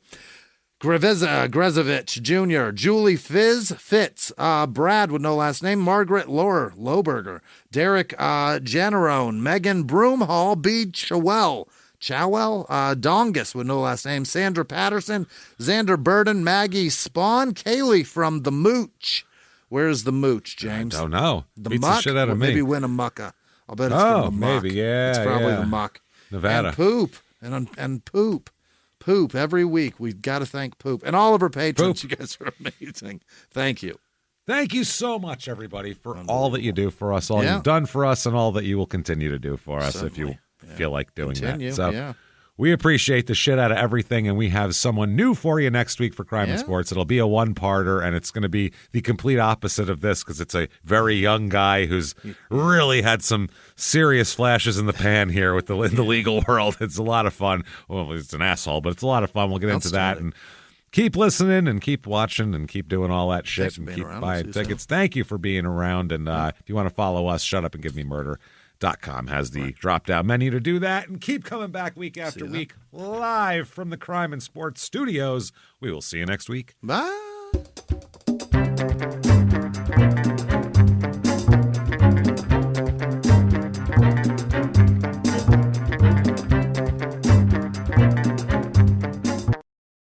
If you like Crime and Sports, you can listen early and ad-free now by joining Wondery Plus in the Wondery app or on Apple Podcasts. Prime members can listen early and ad-free on Amazon Music. Before you go, tell us about yourself by filling out a short survey at Wondery.com/survey.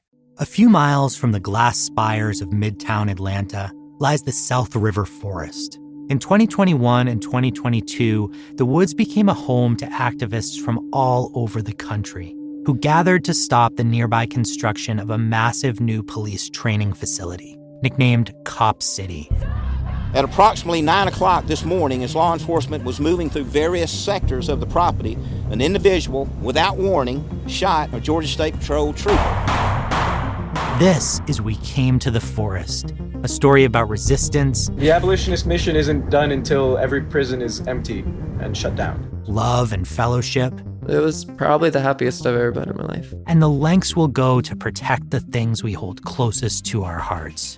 Follow We Came to the Forest on the Wondery app or wherever you get your podcasts. You can binge all episodes of We Came to the Forest early and ad-free right now by joining Wondery Plus.